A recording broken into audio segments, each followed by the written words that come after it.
How do you live when there's no instruction manual for being human? How do you choose when no authority can tell you what's right? How do you take responsibility when you never asked to exist in the first place? These aren't philosophical puzzles for academic debate. They're the urgent realities that confront every conscious being who recognizes the weight of their own freedom. They're questions that demand answers, not in the comfort of abstract theory, but in the lived experience of choosing who to become moment by moment. Jean-Paul Sartre faced these questions not as distant intellectual problems, but as immediate existential crises, whilst writing in the smoky cafes of wartime Paris, watching civilization collapse and rebuild itself around him. Born in 1905 into the optimism of the Belle Époque, Sartre came of age through 2 world wars, the French Resistance and the Holocaust. He witnessed humanity's capacity for both profound authenticity and devastating self-deception, played out on history's largest stage. His philosophy emerged from this crucible of experience. Not merely personal autobiography, but rigorous philosophical investigation, tested against the extremes of human possibility. Captured as a prisoner of war, Sartre discovered that even in captivity, consciousness remained radically free. Working with the French Resistance, he learned that freedom without responsibility becomes meaningless, whilst responsibility without freedom becomes impossible. These weren't abstract philosophical insights, but lived truths forged in the tension between constraint and choice. From these experiences came his famous declaration that we are condemned to be free, a paradox that captures the fundamental human condition of being thrown into existence without our consent, yet bearing complete responsibility for what we make of ourselves. Sartre's revolutionary insight that existence precedes essence completely reversed traditional philosophy and theology, where previous thinkers argued that human nature precedes human existence, that we have predetermined essences we must fulfill. Sartre argued the opposite. We exist first, then create who we are through our choices. There's no blueprint, no divine plan, no fixed human nature that determines our path. We are fundamentally different from manufactured objects, which are designed for specific purposes, and from natural phenomena, which follow predictable patterns. Human consciousness alone exists without predetermined essence, making us the only beings capable of creating meaning rather than merely discovering it. This insight transforms everything. If existence precedes essence, then freedom isn't something we possess, it's what we are. We don't have consciousness, we are consciousness, and consciousness is nothing but the capacity to choose what we become.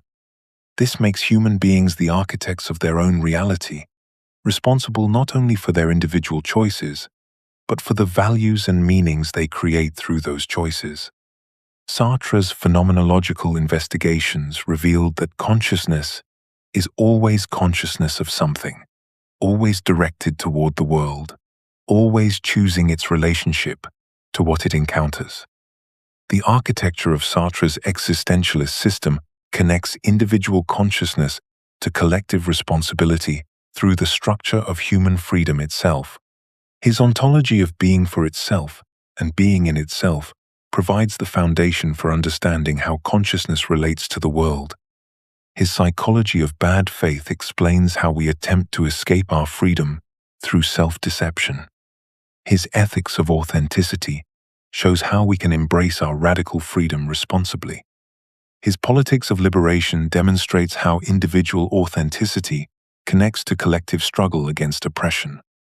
These concepts illuminate concrete human experiences that we recognize immediately, once named, the look of the other that makes us suddenly aware of ourselves as objects in someone else's world, the vertigo of standing before a cliff that reveals not fear of falling, but fear of jumping, fear of our own freedom to choose self-destruction, the weight of responsibility that comes from recognizing that in choosing for ourselves, we choose for all humanity, since our choices express what we believe humans ought to do. Sartre's philosophy offers conceptual tools for those brave enough to live without comforting illusions about predetermined meaning or external authority. Part 1.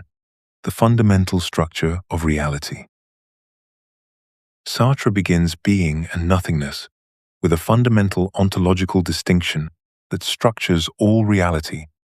He identifies two radically different modes of being: being in itself and being for itself. Being in itself represents the realm of material objects, characterized by complete self-identity, absolute fullness, and simple existence without consciousness or internal complexity. Consider Sartre's own example of a rock sitting in a field or a wooden table in a room. These objects simply are what they are, exhaustively defined by their properties without remainder or possibility of self-transcendence. The rock possesses weight, texture, mineral composition, but nothing more. It coincides perfectly with itself, displaying pure positivity, density, and factual existence. This mode of being differs radically from traditional metaphysical concepts of substance or essence, because it lacks any inherent purpose, meaning, or divine creation. Sartre describes being in itself as massive, contingent, and absurd, existing without reason or justification, simply there as brute facticity. The rock in the field exists not because God placed it there for some cosmic purpose, nor because it fulfills some essential nature of rockness. It simply is, thrown into existence without explanation or teleological direction. This represents Sartre's complete rejection of thinking that assumes objects exist for predetermined purposes or participate in some grand metaphysical design. Material objects provide the stable backdrop of facticity against which human consciousness emerges as something fundamentally different. Being in itself possesses three defining characteristics: necessity, self-identity, and opacity. The rock cannot be other than it is at any given moment. It displays necessity. It coincides perfectly with itself, without internal distance or self-awareness, and it possesses no gap between what it is and what it appears to be, no capacity for self-questioning or self-transformation. Absolute opacity. The stone is simply a stone, nothing more, nothing less, with no internal complexity or hidden depths. This analysis prepares the ground for understanding human freedom by establishing precisely what we are not. If human beings were simply things like rocks or tables, questions of freedom, responsibility, and authenticity would never arise. We would simply exist as factual objects, determined entirely by our properties and circumstances. But Sartre's phenomenological method reveals that consciousness introduces a completely different kind of being into this world of things, one characterized by self-distance, questioning, and the capacity for self-transformation. The emergence of consciousness creates a rupture in the solid world of being in itself, introducing novelty, possibility, and the fundamental instability that makes human freedom both possible and inescapable. Human consciousness occupies a peculiar position in the fabric of reality.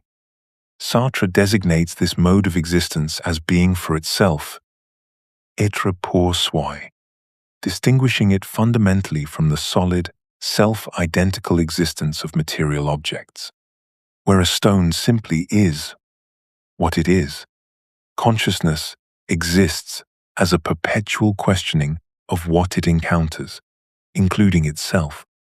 This questioning reveals consciousness as essentially intentional, always directed towards something beyond itself, always consciousness of something, yet never coinciding with its objects, in the manner of things.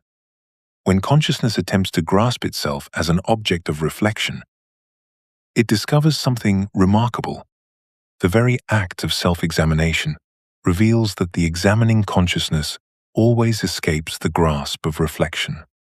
I can observe my thoughts, my emotions, my past actions, but the observing consciousness itself remains elusive, creating what Sartre identifies as an internal fissure within being itself. This gap between the reflecting consciousness and the reflected upon consciousness demonstrates that human existence lacks the solid self-identity that characterizes material objects. We exist as a relationship to ourselves, rather than as a substantial thing. This structure introduces what Sartre calls annihilation into the heart of existence. Consciousness possesses the remarkable capacity to bring nothingness into being through its power of negation.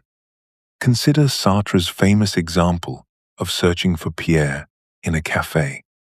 When Pierre fails to appear, consciousness experiences his absence, not as mere emptiness, but as a positive phenomenon.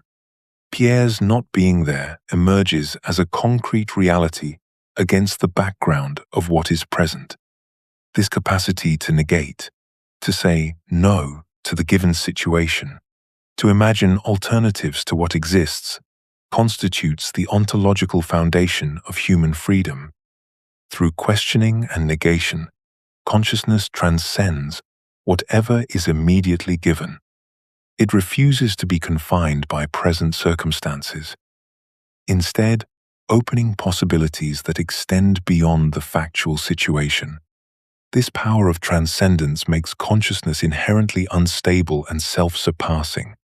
Unlike material objects that remain identical with themselves, consciousness exists as constant movement away from what it is, toward what it might become. The for itself cannot rest in self-identity because its very nature consists in self-transcendence. Sartre characterizes being for itself through the concept of lack. Consciousness exists as perpetual incompleteness, always lacking something, always fleeing from itself toward possibilities that lie beyond the present moment. This lack drives the temporal structure of human existence. Consciousness lives primarily in terms of its projects, its anticipations, its movements toward future possibilities. Desire reveals this structure most clearly. Consciousness desires what it lacks, and in desiring, it projects itself toward a future state of completion that remains forever elusive. This ontological incompleteness contrasts sharply with the self-sufficient completeness of being in itself. Material objects exist in perfect adequacy to themselves. A rock lacks nothing, desires nothing, questions nothing. But consciousness exists as pure activity, pure movement toward what it is not yet. This makes human existence fundamentally temporal and open-ended, structured by the constant projection of possibilities, rather than by substantial properties. Through its capacity for negation and transcendence, the for itself creates the distinctly human world of meaning, value. Consciousness transforms the brute facticity of material existence into a world of instruments, obstacles, and opportunities. A hammer becomes a tool for building rather than merely a material object, because consciousness projects purposes that transcend the immediate given. Mountains become challenges to climb, books become sources of knowledge, other people become collaborators or threats, all through consciousness's power to surpass the factual toward the possible. This ontological structure reveals why Sartre insists that human beings are condemned to be free. Consciousness cannot escape its nature, a self-transcending, self-questioning existence. Even the attempt to deny freedom, To claim that we are merely products of our circumstances or our nature requires the very power of transcendence that it seeks to deny. Sartre's most radical insight begins with a simple observation that revolutionizes our understanding of consciousness itself. When you enter a cafe looking for Pierre and discover he is not there, something extraordinary occurs. Pierre's absence becomes a positive presence that organizes your entire perception of the space. The cafe arranges itself around Pierre's not being there. Every face that is not Pierre's, every empty chair that might have held him, the entire environment, structured by what consciousness introduces through its capacity to negate the given. This is Sartre's revolutionary concept of nothingness, le néant, not as mere emptiness or void, but as the active power through which consciousness transforms the world. Nothingness emerges whenever consciousness asks the fundamental question that separates human awareness from mere mechanical response. What is not here? This simple act of negation introduces into the solid world of being, in itself, something that was never there before, the recognition of absence as a meaningful presence. When consciousness posits Pierre's absence, it annihilates the cafe's given reality, creating a new organization of meaning that exists nowhere in the physical arrangement of tables and chairs.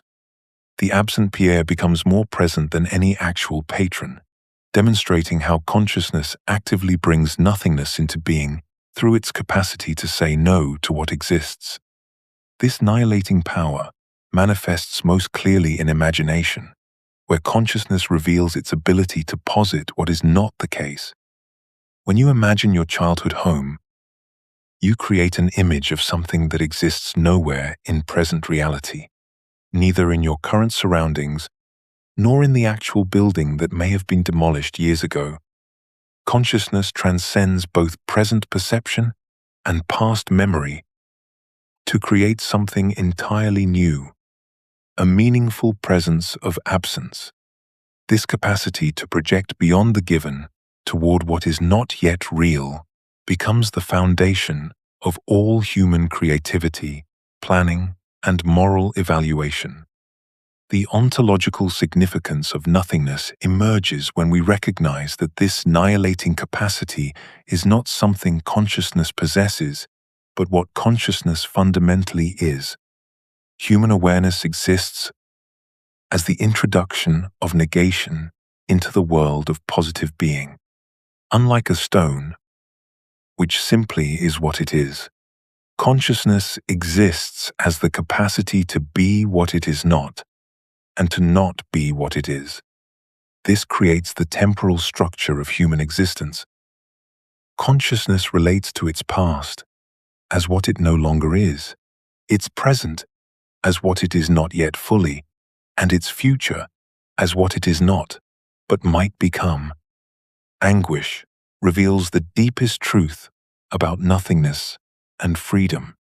Standing at a cliff's edge, you experience vertigo, not from the fear of falling, but from the recognition that nothing prevents you from choosing to jump.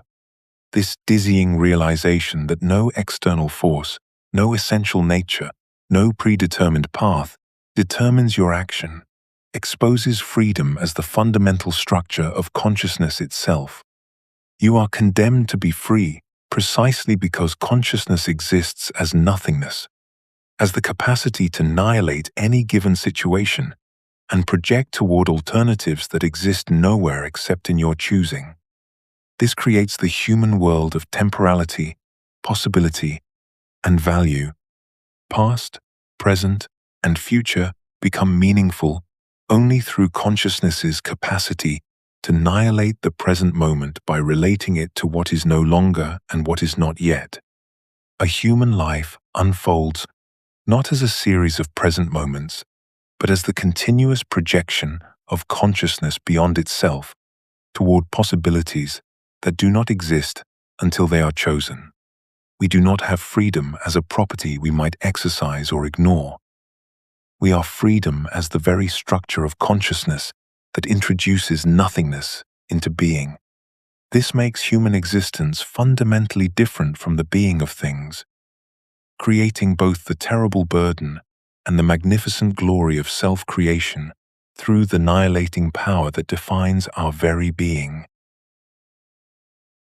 Jean-Paul Sartre's most radical philosophical insight emerged from a simple observation about the difference between manufactured objects and human beings. Consider a paper knife, he argued in Existentialism is a Humanism. The craftsman conceives the idea of what a paper knife should be, its shape, function, and purpose, before creating the actual object, the essence of the paper knife. Its defining characteristics and proper use precedes and determines its existence. This model has dominated Western thought for centuries, shaping how philosophers and theologians understood human nature itself. Traditional philosophy assumed humans possessed a fixed essence that preceded their existence. Aristotelian thought posited an inherent human nature with specific capacities and purposes. Christian theology envisioned humans created according to divine plan, with predetermined roles in cosmic order. Enlightenment thinkers sought universal principles of reason that would govern proper human conduct. Whether through natural law, divine command, or rational imperative, these traditions shared a fundamental assumption. Human beings have an essential nature that determines how they should live, what values they should embrace, and what constitutes authentic human existence. Sartre's revolutionary formula, existence precedes essence, shatters this entire framework when applied to human consciousness. Unlike manufactured objects or animals following instinctual patterns, human beings exist first as conscious, choosing entities, then create what they are through their decisions and actions over time. We have no predetermined blueprint, no instruction manual, no essential nature that determines our identity or proper way of life. Humans emerge into existence as pure consciousness, confronting a world without inherent meaning, then forge their essence through the projects they pursue and the values they create. This reversal eliminates all external authorities that might determine human values or identity.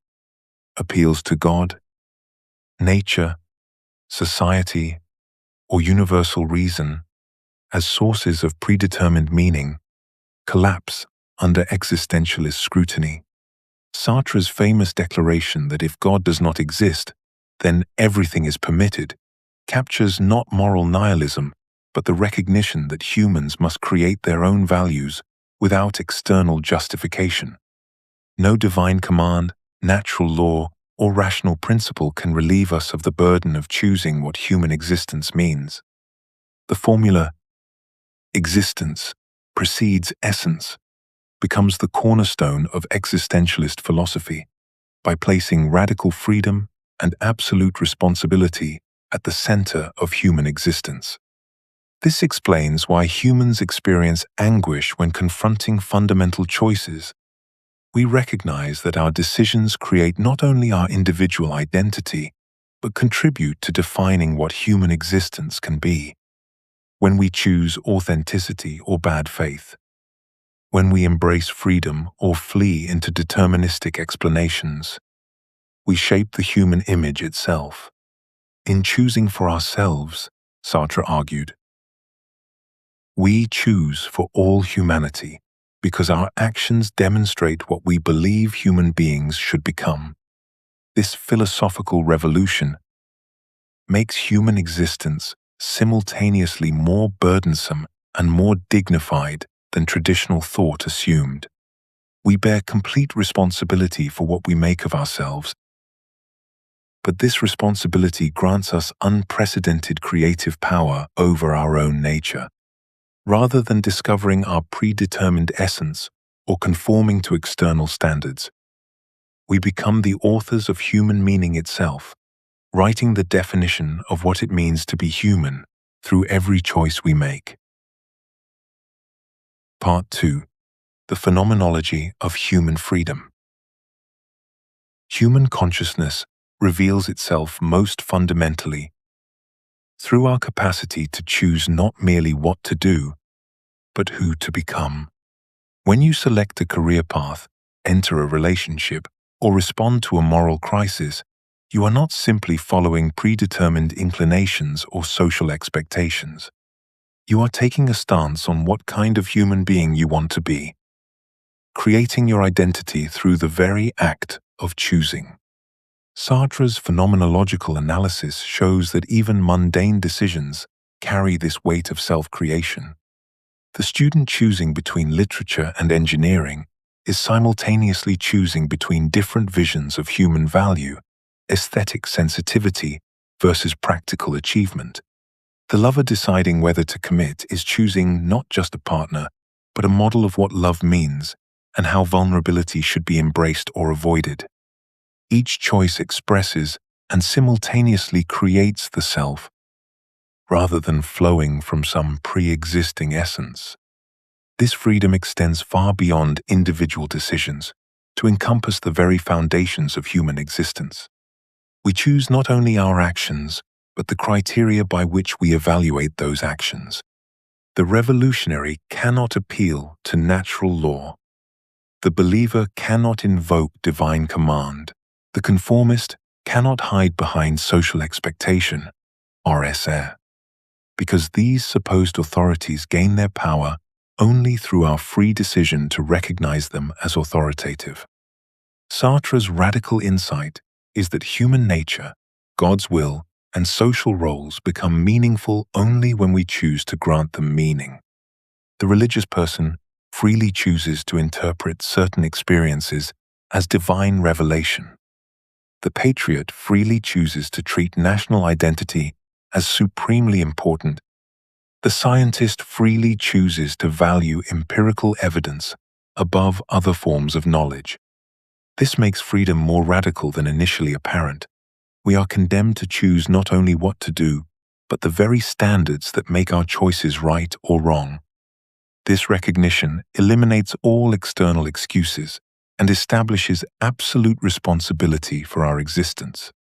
Even when facing severe constraints, even see poverty, oppression, physical disability, we remain free in how we interpret and respond to these limitations.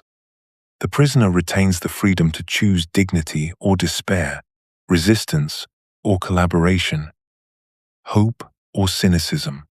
Sartre's controversial claim that we are responsible for our own oppression does not mean we cause our suffering, but that we choose its meaning through our response. The worker exploited by capitalism still chooses whether to experience this exploitation as degrading victimization or as a call to revolutionary action. The woman facing sexist discrimination chooses whether to internalize shame or transform anger into political consciousness. Whilst external circumstances constrain our options, they cannot determine our fundamental orientation toward existence. This absolute responsibility extends beyond personal consequences to encompass the entire human world. When we choose authentically for ourselves, we implicitly choose for all humanity because we create a model of human possibility that others must either embrace or reject. The artist, choosing creative expression over financial security, proposes that aesthetic value transcends material comfort. The activist choosing dangerous resistance over safe compliance proposes that justice matters more than personal security. The parent, choosing patient, nurturing over convenient discipline, proposes that human development requires sustained attention rather than quick fixes. We cannot escape into relativism by claiming our choices affect only ourselves. Every authentic choice contributes to the ongoing creation of human meaning and value. This recognition intensifies the burden of choice. because we bear responsibility not merely for our individual existence, but for the shape of human possibility itself. Yet this overwhelming responsibility is precisely what makes human existence dignified and meaningful, rather than merely the product of external determination. We are not cosmic accidents following biological programming or social conditioning. We are free beings creating ourselves and our world through the choices we make moment by moment. Anguish emerges in Sartre's philosophy as something far more profound than ordinary anxiety or fear. Where fear responds to external threats, a dangerous animal, an unstable bridge, a looming deadline, anguish confronts us with something infinitely more unsettling, the recognition of our own radical freedom. In Being and Nothingness, Sartre reveals anguish as the distinctive emotional signature of human consciousness, encountering its own groundlessness, the moment when we realize that nothing outside ourselves determines our choices except our own free commitment to act. Consider Sartre's gambler, resolved to quit, but standing before the casino doors. His past resolution carries no power to determine his present action. He must choose anew whether to honor his commitment, and this recognition floods him with anguish. The anguish doesn't stem from external pressure or temptation, but from confronting the terrifying truth that his freedom extends even to betraying his own deepest values. Every moment demands a fresh choice, and no previous decision can bind his radical freedom to choose otherwise. The famous example of vertigo illuminates this distinction with startling clarity. Standing at a cliff's edge, we experience vertigo not as fear of falling. That would be fear of an external danger beyond our control, but as anguish before the possibility that we might choose to jump. This reveals our freedom as both possibility and threat. We become anxious not about what might happen to us, but about what we might choose to do. The vertigo exposes our capacity to negate even our most basic instincts for self-preservation, making anguish the emotional recognition that our freedom is absolute, extending even to self-destruction. Moral situations intensify this anguish exponentially. Sartre's student, torn between joining the resistance or caring for his mother, faces a choice that no universal principle can resolve. Christianity might counsel filial duty, whilst patriotism demands resistance to occupation. But which value should prevail? The anguish arises from recognizing that he must choose his values in the very act of choosing, creating the criteria by which he'll judge his own action. No external authority can shoulder this burden of choice. He must decide not only what to do, but who to become. Through his decision, this makes moral choice infinitely more burdensome than following predetermined rules. When we follow established guidelines, we can comfort ourselves that we're merely implementing universal truths. But anguish reveals this comfort as illusion. We choose to accept certain guidelines as authoritative, making us responsible for that choice and all its consequences. The weight of moral responsibility cannot be displaced onto external authorities, traditions, or principles. We bear ultimate responsibility for choosing which authorities to recognize and which principles to follow. Most people flee from this anguish into bad faith precisely because confronting radical freedom proves psychologically overwhelming. The absence of external guarantees or predetermined meaning that anguish reveals threatens the psychological security most people require to function. We desperately want to believe that something outside ourselves, God, nature, society, human nature, determines the right course of action. Anguish strips away these comforting illusions, leaving us naked before the terrifying recognition that we are condemned to be free.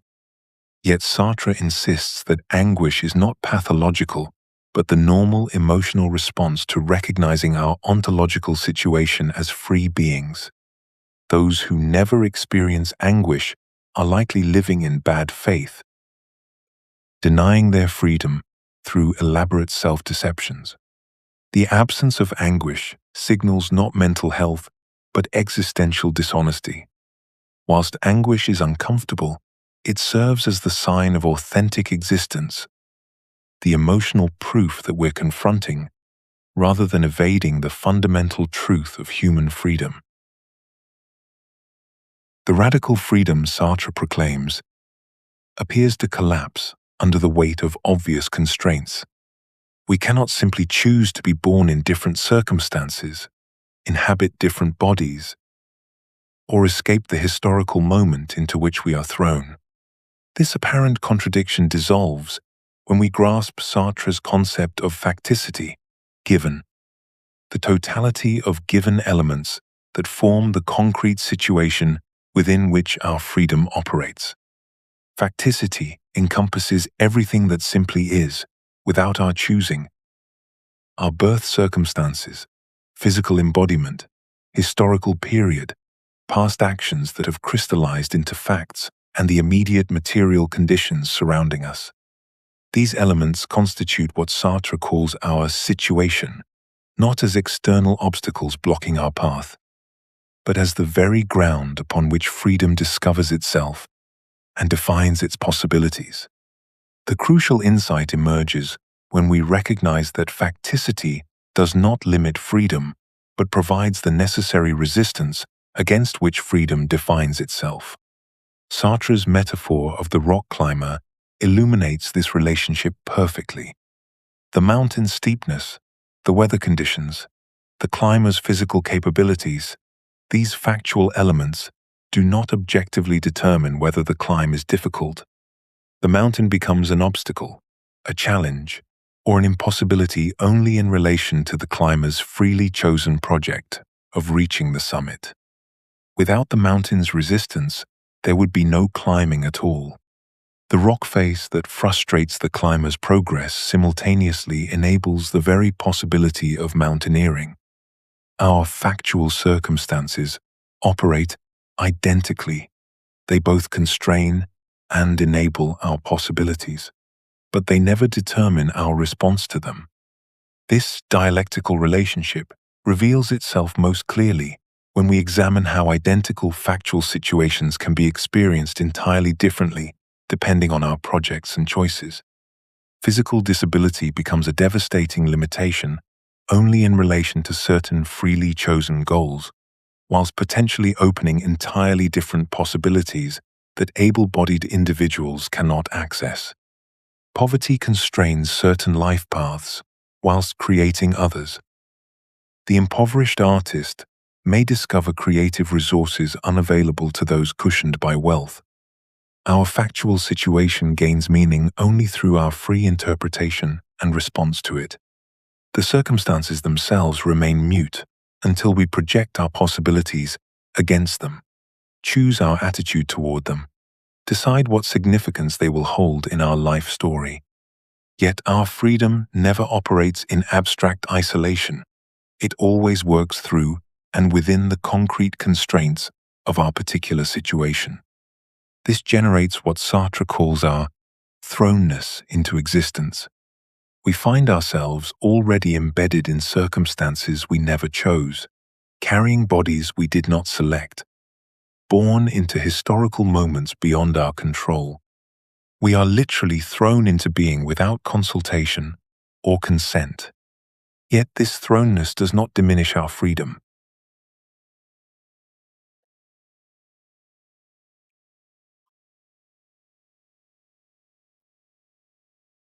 It provides the concrete foundation upon which freedom must build. We remain absolutely free in how we take up and respond to our thrown situation. The condemned prisoner exercises radical freedom in choosing their attitude toward execution. the disabled person transcends their physical limitations through the projects they embrace. The historically oppressed individual decides whether to accept, resist, or transform their circumstances. This creates the fundamental paradox of human existence. NB. We are condemned to be free, even within situations we never chose to enter. We cannot escape the responsibility of choosing how to interpret and respond to our facticity, yet we can never step outside the concrete circumstances that form the horizon of our choices. We are always free within constraints, always choosing within facticity, always transcending our situation, whilst remaining embedded in it. Authentic existence emerges when we accept both aspects of our ontological condition, without denying either. We must acknowledge our radical freedom without pretending we can escape our factual circumstances, whilst recognizing our situatedness without using it to deny our responsibility for choosing our response to that situation. Part 3. The Psychology of Self-Deception. Bad faith emerges in Sartre's analysis as the fundamental project of human self-deception, the elaborate attempt to deny our radical freedom by pretending we are things with fixed essences rather than the free consciousness we actually are. In Being and Nothingness, Sartre distinguishes bad faith from ordinary lying because it involves deceiving ourselves rather than others, requiring a peculiar psychological structure, where consciousness simultaneously knows and denies its own nature. This is not accidental self-deception or simple ignorance about our condition. Bad faith represents an active, ongoing project of fleeing from the anxiety and responsibility that inevitably accompany the recognition of our radical freedom to create ourselves through our choices. The structure of bad faith reveals a fascinating paradox. It requires using our freedom to deny our freedom, making it both psychologically possible and inherently unstable. Sartre shows how bad faith involves a split within consciousness itself, where one part plays the role of deceiver, whilst another plays the role of deceived. Yet both parts belong to the same unified consciousness. This creates a peculiar form of self-deception that exploits the fundamental ambiguity of human reality.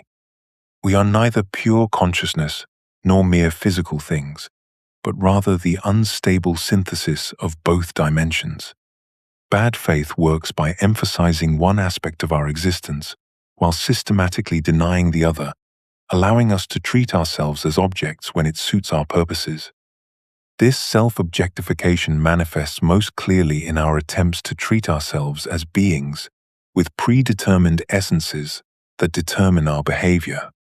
Sartre's analysis reveals how people in bad faith make claims like, "I am just naturally shy," or "I have no choice because of my upbringing," as sophisticated ways of avoiding responsibility for their ongoing choices. They treat contingent facts about themselves, their past experiences, their social roles, their established psychological patterns, as necessary essences that eliminate the burden of constant choice and self-creation. The shy person acts as though shyness were a fixed property, like the weight of a stone, rather than a pattern of choices they continue to make moment by moment. Bad faith proves both psychologically tempting and ultimately impossible to sustain completely. The anxiety of freedom makes this self-deception attractive, as a refuge from the overwhelming burden of constant choice and absolute responsibility for who we become.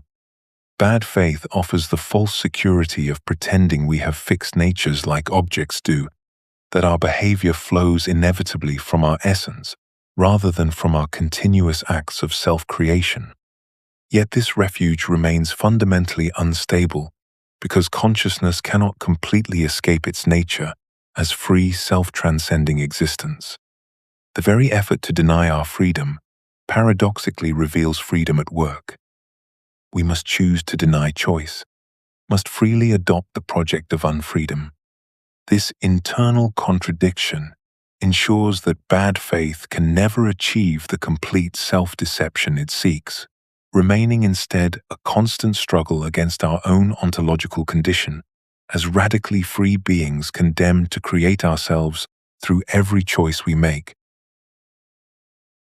Sartre's most famous illustration of bad faith appears in his analysis of a waiter in a Parisian cafe, captured with theatrical precision in Being and Nothingness. The waiter moves through his duties with exaggerated care, carrying his tray with movements that are a little too eagerly performed, taking orders with gestures that display a little too much precision. His entire performance suggests someone who is not simply working as a waiter, but playing at being a waiter, as if attempting to merge completely with his professional function. Sartre observes how the man's theatrical manner reveals his deeper project, trying to coincide with his role the way a stone coincides with itself, seeking the solid identity of a thing, rather than acknowledging the fluid, uncertain nature of human consciousness. This performance represents a sophisticated form of self-deception, designed to escape the anxiety that accompanies human freedom. The waiter acts as if his role determines his identity and behavior completely, as if being a waiter constitutes his essential nature, rather than representing one freely chosen activity among countless possible alternatives. He could abandon this work at any moment, pursue different projects, relate to customers in various ways, or interpret his duties according to his own understanding. Yet, his theatrical precision suggests an attempt to become in itself like an object, rather than acknowledging his existence as for itself, as free consciousness capable of self-determination. The over-identification with role serves as psychological armor against recognizing the burden and responsibility of constant choice. This analysis extends far beyond cafe waiters to illuminate how people universally use social roles to avoid confronting their freedom. The executive who claims, "I'm just doing my job," when implementing harmful policies, the soldier who insists, "I was following orders," the parent who declares, "This is just who I am," when refusing to examine destructive patterns, all demonstrate variations of the waiter's strategy. People treat their roles as predetermined essences rather than acknowledging them as freely chosen activities that could be performed differently or abandoned entirely. Authentic engagement with roles requires maintaining awareness that we choose how to interpret our functions, that we remain responsible for our actions even within institutional contexts, and that we possess the freedom to transform or reject the roles society offers us. The broader implications reveal how role-playing in bad faith serves institutional power. By creating compliant subjects who identify completely with their assigned functions. When people believe their roles determine their behavior, they become predictable instruments of existing social structures rather than agents capable of criticism and transformation. Sartre recognized that bad faith fulfills not merely individual psychological needs, but also social and political functions, making people willing to perpetuate systems that might otherwise face resistance. Authentic existence demands finding ways to engage with necessary social roles whilst maintaining critical distance and personal responsibility, performing our functions without losing ourselves in them, participating in social life without surrendering our capacity for independent judgment and potential transformation of the very structures we temporarily inhabit. Bad faith reveals itself through distinct patterns, each representing a different strategy consciousness employs to flee from the unbearable weight of its own freedom. Sartre identified two primary forms that define the architecture of self-deception: the denial of transcendence and the denial of facticity. These patterns operate as opposite poles of the same fundamental evasion yet consciousness often oscillates between them rather than maintaining any stable form of self-deception. The first pattern involves denying our transcendence, pretending we are merely things determined by external forces rather than conscious beings capable of choice. This manifests in the familiar refrains of, "I had no choice," or "I was just following orders." The person caught in this form of bad faith treats themselves as a rock rolling down a hill, subject to the laws of causation, but exempt from the burden of decision. They construct elaborate narratives about how their background, their psychology, their circumstances, or their social position completely determine their actions. The waiter who claims he cannot help but be servile, the bureaucrat who insists the rules leave no room for discretion, the soldier who maintains that orders eliminate moral responsibility, all exemplify this flight into thinghood. Yet consciousness cannot sustain this illusion indefinitely, for it knows itself too well. The very act of claiming determinism requires the freedom to make that claim. This recognition often triggers a swing toward the opposite extreme, denying facticity by pretending to pure, unlimited freedom. Here, consciousness fantasizes about its power to transcend all constraints, to remake itself and the world through sheer will. This pattern appears in grandiose declarations of absolute self-creation, in the rejection of all external limitations, in the belief that one can simply choose to be anything without regard for circumstances, abilities, or consequences. Both extremes serve the same function, avoiding the difficult middle ground where authentic existence unfolds. Authentic existence requires acknowledging both our radical freedom to choose and the concrete constraints within which that freedom operates. We are neither pure things nor pure consciousness, but the uncomfortable tension between facticity and transcendence. Bad faith offers escape from this tension through oscillation between false simplicities. Sartre identified another fundamental pattern in what he termed the spirit of seriousness, perhaps the most pervasive form of bad faith in human culture. The spirit of seriousness treats values as objective features of the world rather than human creations, requiring constant choice and commitment. People caught in this pattern act as if moral values, social hierarchies, cultural meanings, and traditional practices exist independently of human decision as eternal truths written into the fabric of reality itself. This pattern manifests in appeals to natural law, traditional values, objective morality, or the way things have always been done. The person in the spirit of seriousness points to external authorities, God, nature, history, culture, science.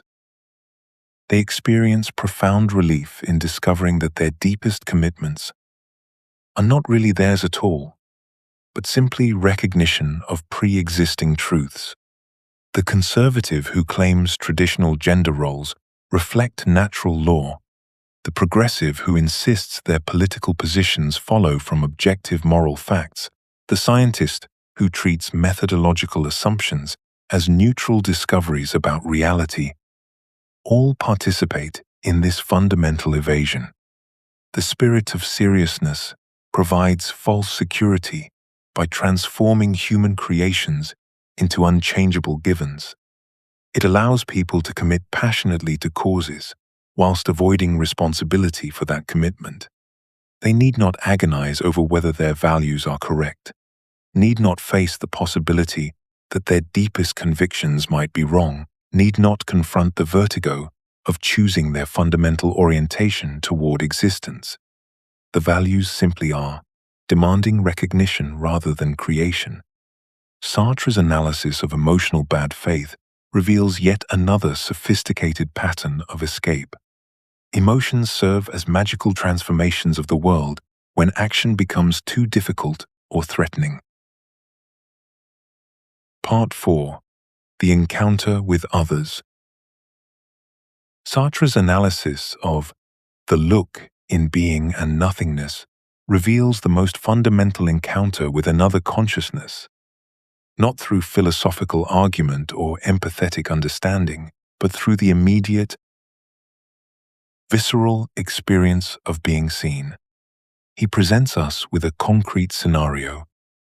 We are absorbed in some embarrassing act, perhaps peeping through a keyhole, completely lost in our project as pure subject engaging with the world. Then we hear footsteps behind us. In that instant, everything transforms. The possibility of being observed shatters our unreflective absorption and makes us suddenly, painfully aware of ourselves as we might appear to another consciousness. This moment of potential observation reveals something that purely theoretical reasoning cannot establish: the existence of other free consciousnesses as genuine subjects rather than mere objects in our world. Before this encounter with the look, other people appear to us primarily as sophisticated objects, bodies moving through space according to predictable patterns, faces expressing emotions we can interpret, voices making sounds we can understand. They exist within our projects as tools, obstacles, or resources, but not as centers of consciousness with their own subjective experience of the world.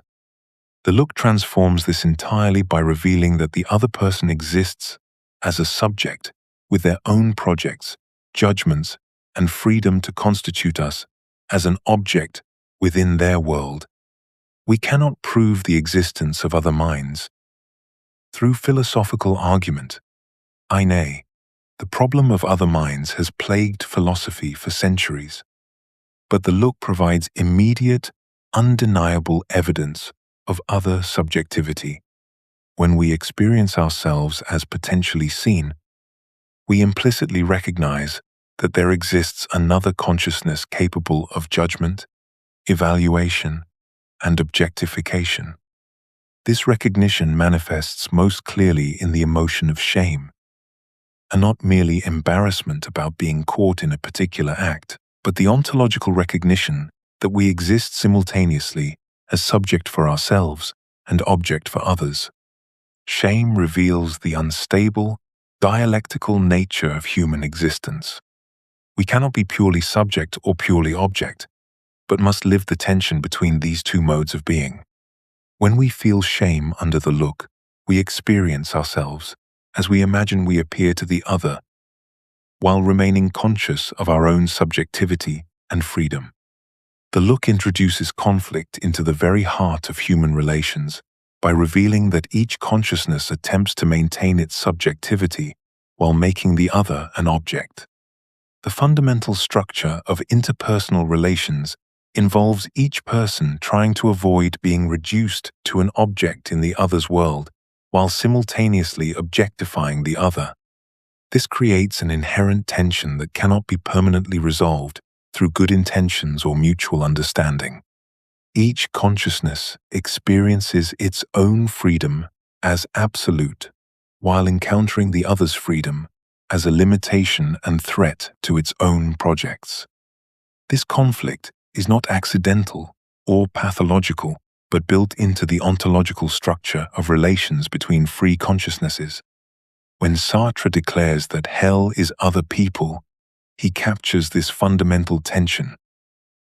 Not because others are inherently evil, but because the very existence of other free consciousnesses creates an inescapable dialectic of mutual objectification and resistance that defines the human condition. Human relations, for Sartre, are fundamentally structured by conflict. This isn't the familiar conflict over resources or competing interests, but something far more basic, an ontological struggle over who will be subject and who will be object in any given encounter. Every interpersonal relation involves two consciousnesses attempting to maintain their subjectivity, whilst simultaneously making the other an object within their own projects. This creates what Sartre calls the struggle for recognition. Not Hegel's social struggle for acknowledgement, but a deeper conflict over the very terms of existence itself. The tension emerges from consciousness's dual nature. We experience ourselves as pure subjectivity, the free source of our own projects and meanings. Yet we also exist as objects in the world, as bodies with determinate qualities that others can observe, judge, and categorize. This creates an unstable dialectical situation. I am simultaneously the absolute subject of my own experience and an object that appears to others with specific characteristics and limitations. The other person faces the same contradiction. Neither of us can eliminate this duality. Neither can comfortably accept it. The other's look becomes the focal point of this ontological struggle. When someone looks at me, Sartre argues, they transform my entire self-experience. My body, which normally serves as the transparent instrument of my projects, suddenly becomes heavy and awkward. My actions become self-conscious and constrained. My possibilities, which normally feel limitless, become restricted by how I appear to the other person. The waiter who moves gracefully through his familiar cafe becomes clumsy when observed by strangers. The confident speaker becomes tongue-tied under scrutiny. This isn't mere psychological discomfort, but an ontological challenge to our existence as free subjectivity. The other's freedom to judge and categorize us represents a genuine threat to our own freedom. When they look at us, they fix us in their gaze, determining what we are and what we can become. They see us as shy or confident, attractive or plain, competent or incompetent. These judgments aren't neutral observations but active limitations on our possibilities. If the other sees me as incompetent, they will treat me accordingly, creating situations where incompetence becomes more likely. If they see me as threatening, they will respond defensively, making genuine connection more difficult. Their freedom to define us constrains our freedom to define ourselves. Yet this presents a fundamental paradox. Whilst others threaten our freedom through objectification, we also desperately need them to confirm our existence and provide recognition of our subjectivity. Complete isolation would make self-knowledge impossible, because we require the other's perspective to understand ourselves as existing beings with determinate qualities. We need others to tell us who we are, to reflect back to us our own existence. Without the other's recognition, we would remain trapped in pure subjectivity, unable to know ourselves as concrete beings in the world. This dependence makes us vulnerable to the other's power to define us in ways that may contradict our self-understanding or limit our possibilities for self-creation. We want recognition, but only recognition that confirms our own self-image. We want to be seen, but only in ways that preserve our freedom to be otherwise. The other, however, sees us according to their own projects and interests. They may recognize qualities we don't possess or fail to see qualities we consider essential. They may fix us in categories we reject or ignore aspects of ourselves we consider fundamental. This creates characteristic patterns of domination and submission as we struggle to control how others see us whilst maintaining our own subjective freedom. Some people attempt to dominate others by reducing them to pure objects, treating them as things to be manipulated rather than subjects to be encountered. The sadist, in Sartre's analysis, tries to eliminate the other's subjectivity entirely to make them into a pure object of his will. He wants recognition from someone who is no longer capable of genuine recognition. Others surrender their subjectivity to become the object of another's desire. The masochist attempts to escape the burden of freedom by becoming purely what the other wants them to be. Hell is other people. These 4 words from Sartre's play No Exit have become perhaps the most misunderstood phrase in existentialist philosophy. The popular interpretation suggests that human beings are inherently evil, that we should retreat from social contact, that isolation offers the path to peace. This reading misses Sartre's profound insight entirely. The hell he describes is not the malice of others, but the inescapable paradox that defines human existence. We need others to know ourselves, yet their very presence threatens our freedom through the act of being seen. In No Exit, 3 characters find themselves trapped in a room without mirrors, forced to see themselves only through each other's eyes. This setting creates a perfect metaphor for the human condition. We cannot know ourselves in isolation. Self-knowledge requires the gaze of the other, their recognition of who we are. Yet the moment another person looks at us, we become an object in their consciousness. Their freedom to judge, categorize, and define us transforms us from pure subjectivity into something fixed and determined. We need their recognition to exist as human beings, but this same recognition threatens to reduce us to mere things. This paradox manifests most clearly in love, where the contradiction reaches its most intense form. When we love, we want to be freely chosen by the other person. We desire their love not as an automatic response or programmed behavior, but as a genuine expression of their freedom. Yet this requirement creates an impossible situation. For the other to choose us freely, they must remain free to reject us. We cannot possess their freedom. We can only be chosen by it, and this choice must be renewed constantly. Love becomes an endless anxiety, a perpetual uncertainty about whether we will continue to be chosen.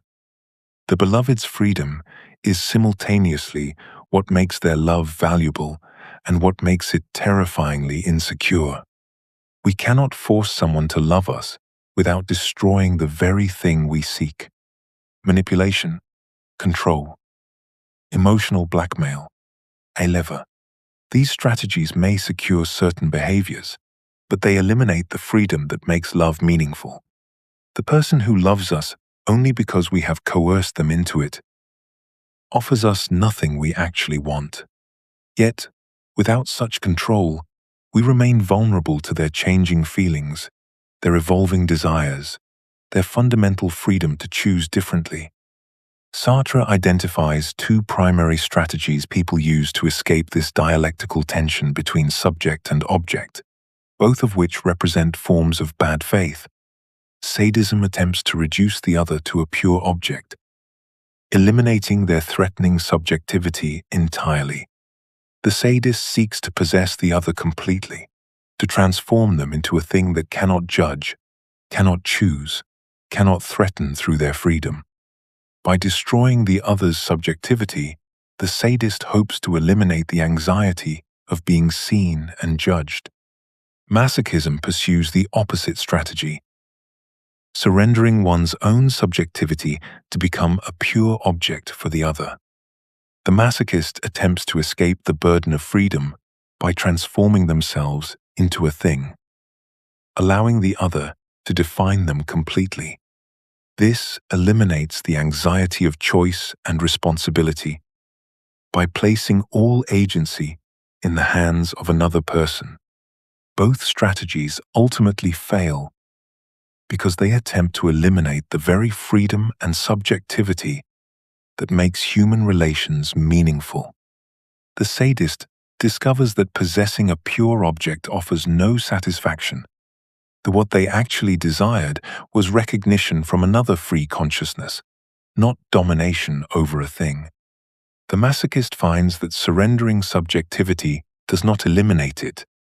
Consciousness cannot actually become a mere object, and the attempt creates only self-deception. Both strategies represent elaborate forms of bad faith that deny the fundamental structure of human existence. Yet Sartre does not leave us trapped in this hell.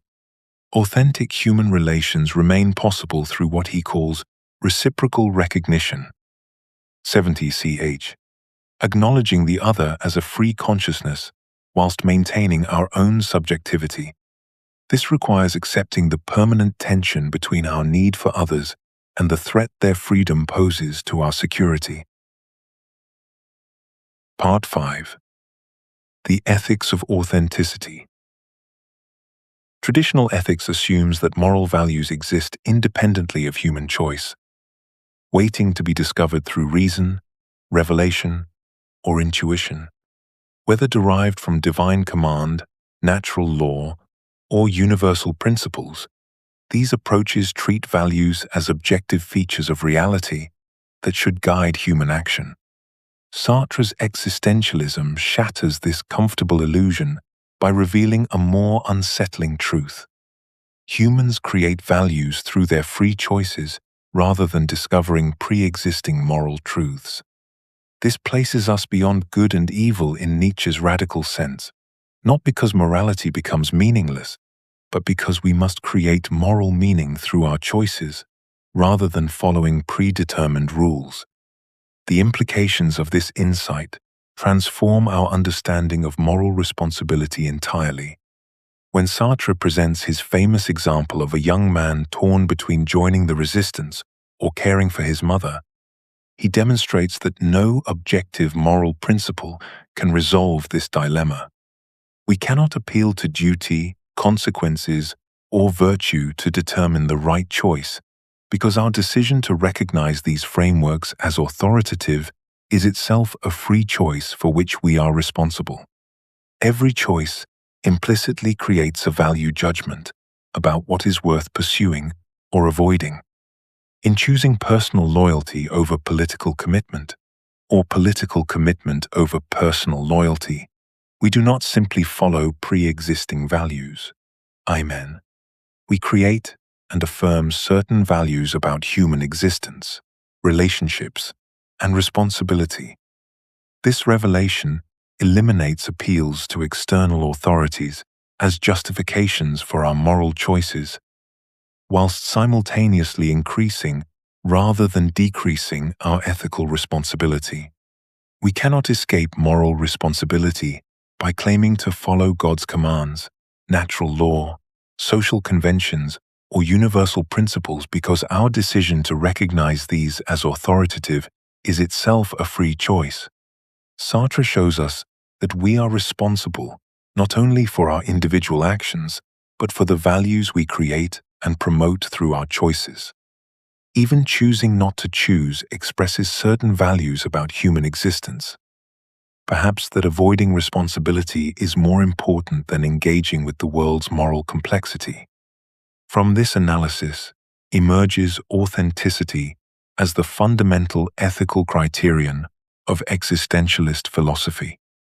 Authenticity does not provide specific moral rules, but rather a way of approaching moral choice that acknowledges both our radical freedom and absolute responsibility.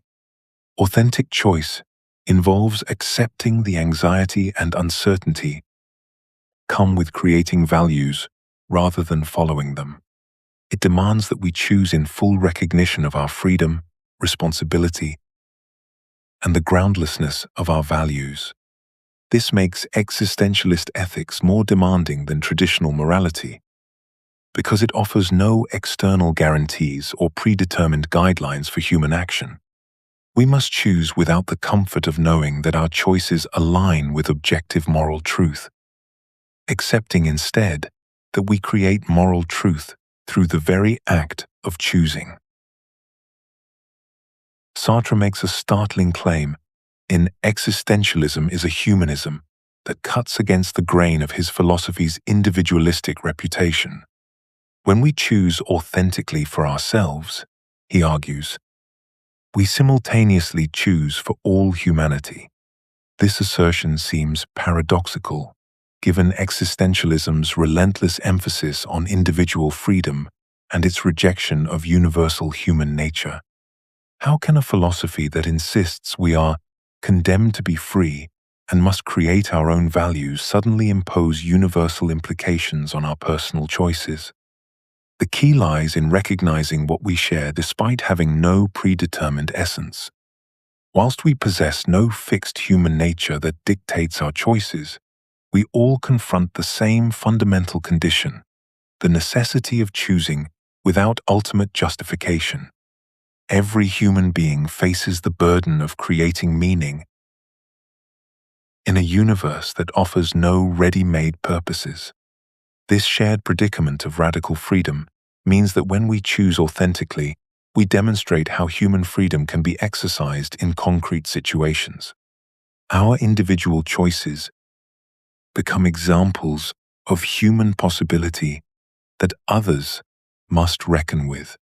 Every authentic choice implicitly expresses what we believe a human being should do in our situation, even when we insist we are choosing purely for ourselves. Sartre's example of choosing marriage illuminates this dynamic. When someone decides to marry, they are not merely expressing a personal preference like choosing chocolate over vanilla.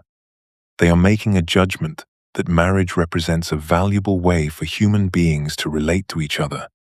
The commitment and shared life constitute meaningful responses to the human condition. The choice creates a model of human possibility that others can follow or reject, but cannot ignore. We cannot escape these universal implications by retreating into relativism or claiming our actions affect only ourselves. Our choices ripple outward, creating images of what human life can be. When we act with courage, we suggest that courage is possible and valuable. When we choose conformity, we reinforce the acceptability of following the crowd. Each decision contributes to the repertoire of human responses to existence, expanding or constraining the possibilities others perceive as available. This universalization creates a profound new form of moral burden. We must take responsibility not only for our individual existence, but for the image of humanity we create through our actions. This intensifies the anguish of choice because we cannot dismiss our decisions as merely personal matters. We are always choosing what we think human beings should do in circumstances like ours.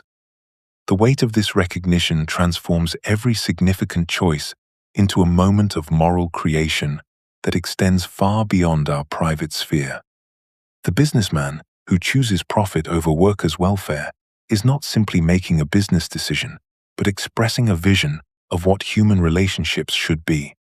The artist who compromises their vision for commercial success creates a model of how creators should respond to economic pressure. These choices become part of the human landscape of possibility, influencing how others understand their own options when facing similar dilemmas. This recognition connects individual authenticity to collective responsibility without eliminating the primacy of individual choice. We remain individually responsible for our choices, while acknowledging that these choices contribute to the human world of meaning and value that others inherit. This makes authentic existence inherently social and political. We cannot achieve individual authenticity whilst ignoring our impact on the possibilities available to others.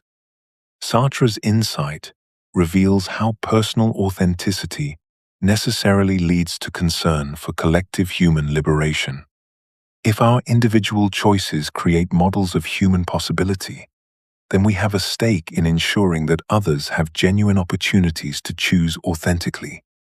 Oppression and bad faith in society limit the range of authentic choices available to everyone, including ourselves.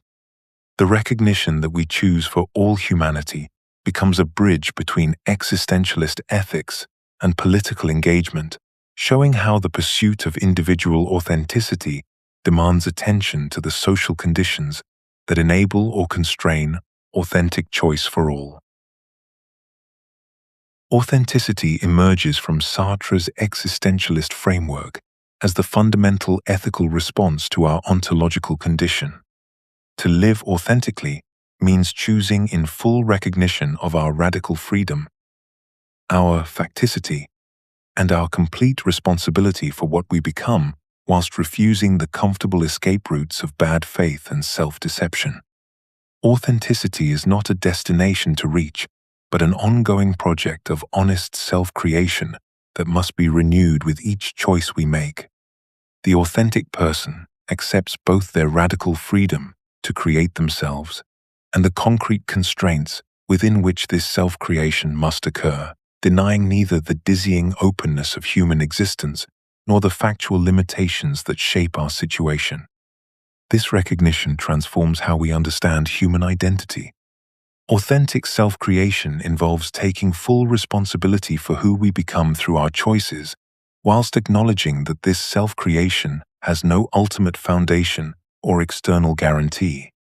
We cannot appeal to predetermined human nature, divine purpose, or social roles to justify our identity. The authentic person must create themselves through their choices.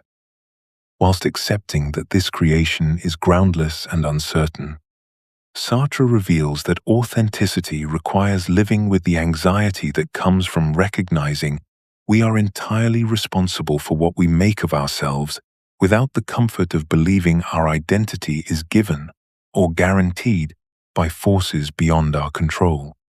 Authenticity distinguishes itself sharply from both mindless conformity and arbitrary rebellion. The authentic person neither simply follows social expectations nor rebels against them for rebellion's sake.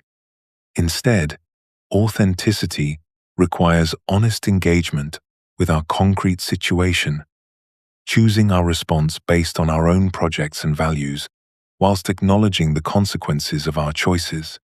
Sartre's analysis shows how authenticity demands creative engagement with facticity rather than denial of either freedom or constraint.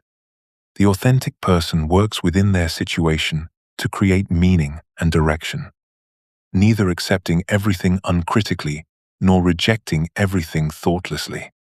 This creates authenticity as an ethical ideal that provides direction for human existence without offering specific rules or guaranteed outcomes. The commitment to authenticity creates a framework for evaluating choices and actions, whilst preserving the openness and uncertainty that characterize human existence. Sartre demonstrates that authentic existence involves accepting responsibility for our choices and their consequences, without seeking false security in external authorities or predetermined meanings. Authenticity connects individual self-creation to broader questions of social and political responsibility, since authentic existence ultimately requires creating conditions where others can also live authentically, free from the constraints that force them into bad faith. Part 6. Freedom in Situation, the Political Dimension. Sartre's mature philosophy underwent a profound transformation as he grappled with the limitations of his earlier, more individualistic existentialism. The abstract freedom celebrated in Being and Nothingness, that radical capacity to choose oneself in any situation, gradually gave way to a more nuanced understanding of what he termed situated freedom. This evolution wasn't merely academic. It emerged from Sartre's direct engagement with Marxist thought and his increasing political activism in post-war France. He began to recognize that whilst human consciousness remains fundamentally free, this freedom is always exercised within concrete, historical, and material conditions that profoundly shape the range of meaningful possibilities available to any individual. The transition from being and nothingness to the critique of dialectical reason represents Sartre's attempt to reconcile existentialist insights about human freedom with the undeniable reality of economic structures, social hierarchies, and political systems. He came to understand that material conditions don't eliminate ontological freedom. I'm over. We remain condemned to be free, as he famously put it, but they do create what he calls our factual situation. the concrete circumstances within which we must exercise our freedom. A factory worker facing unemployment retains the formal freedom to reject exploitative working conditions, but the material reality of needing to feed one's family creates constraints that make this choice qualitatively different from the same decision faced by someone with inherited wealth. This recognition led Sartre to engage seriously with Marxist analysis whilst maintaining his commitment to human consciousness as irreducible to economic determinism. He sought to understand how individual freedom relates to collective historical processes, particularly class struggle, without surrendering the existentialist insight that human beings are not merely products of their material circumstances. Through his concept of praxis, purposeful human activity that simultaneously transforms both the world and the actors themselves, Sartre developed a dialectical understanding of the relationship between consciousness and material conditions. We are shaped by our circumstances, but we also actively reshape those circumstances through our choices and actions. The implications of situated freedom extend far beyond abstract philosophical speculation.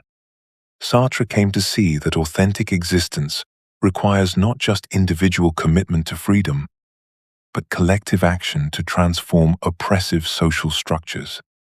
We cannot achieve full authenticity in isolation, whilst others are denied the material conditions necessary for meaningful choice.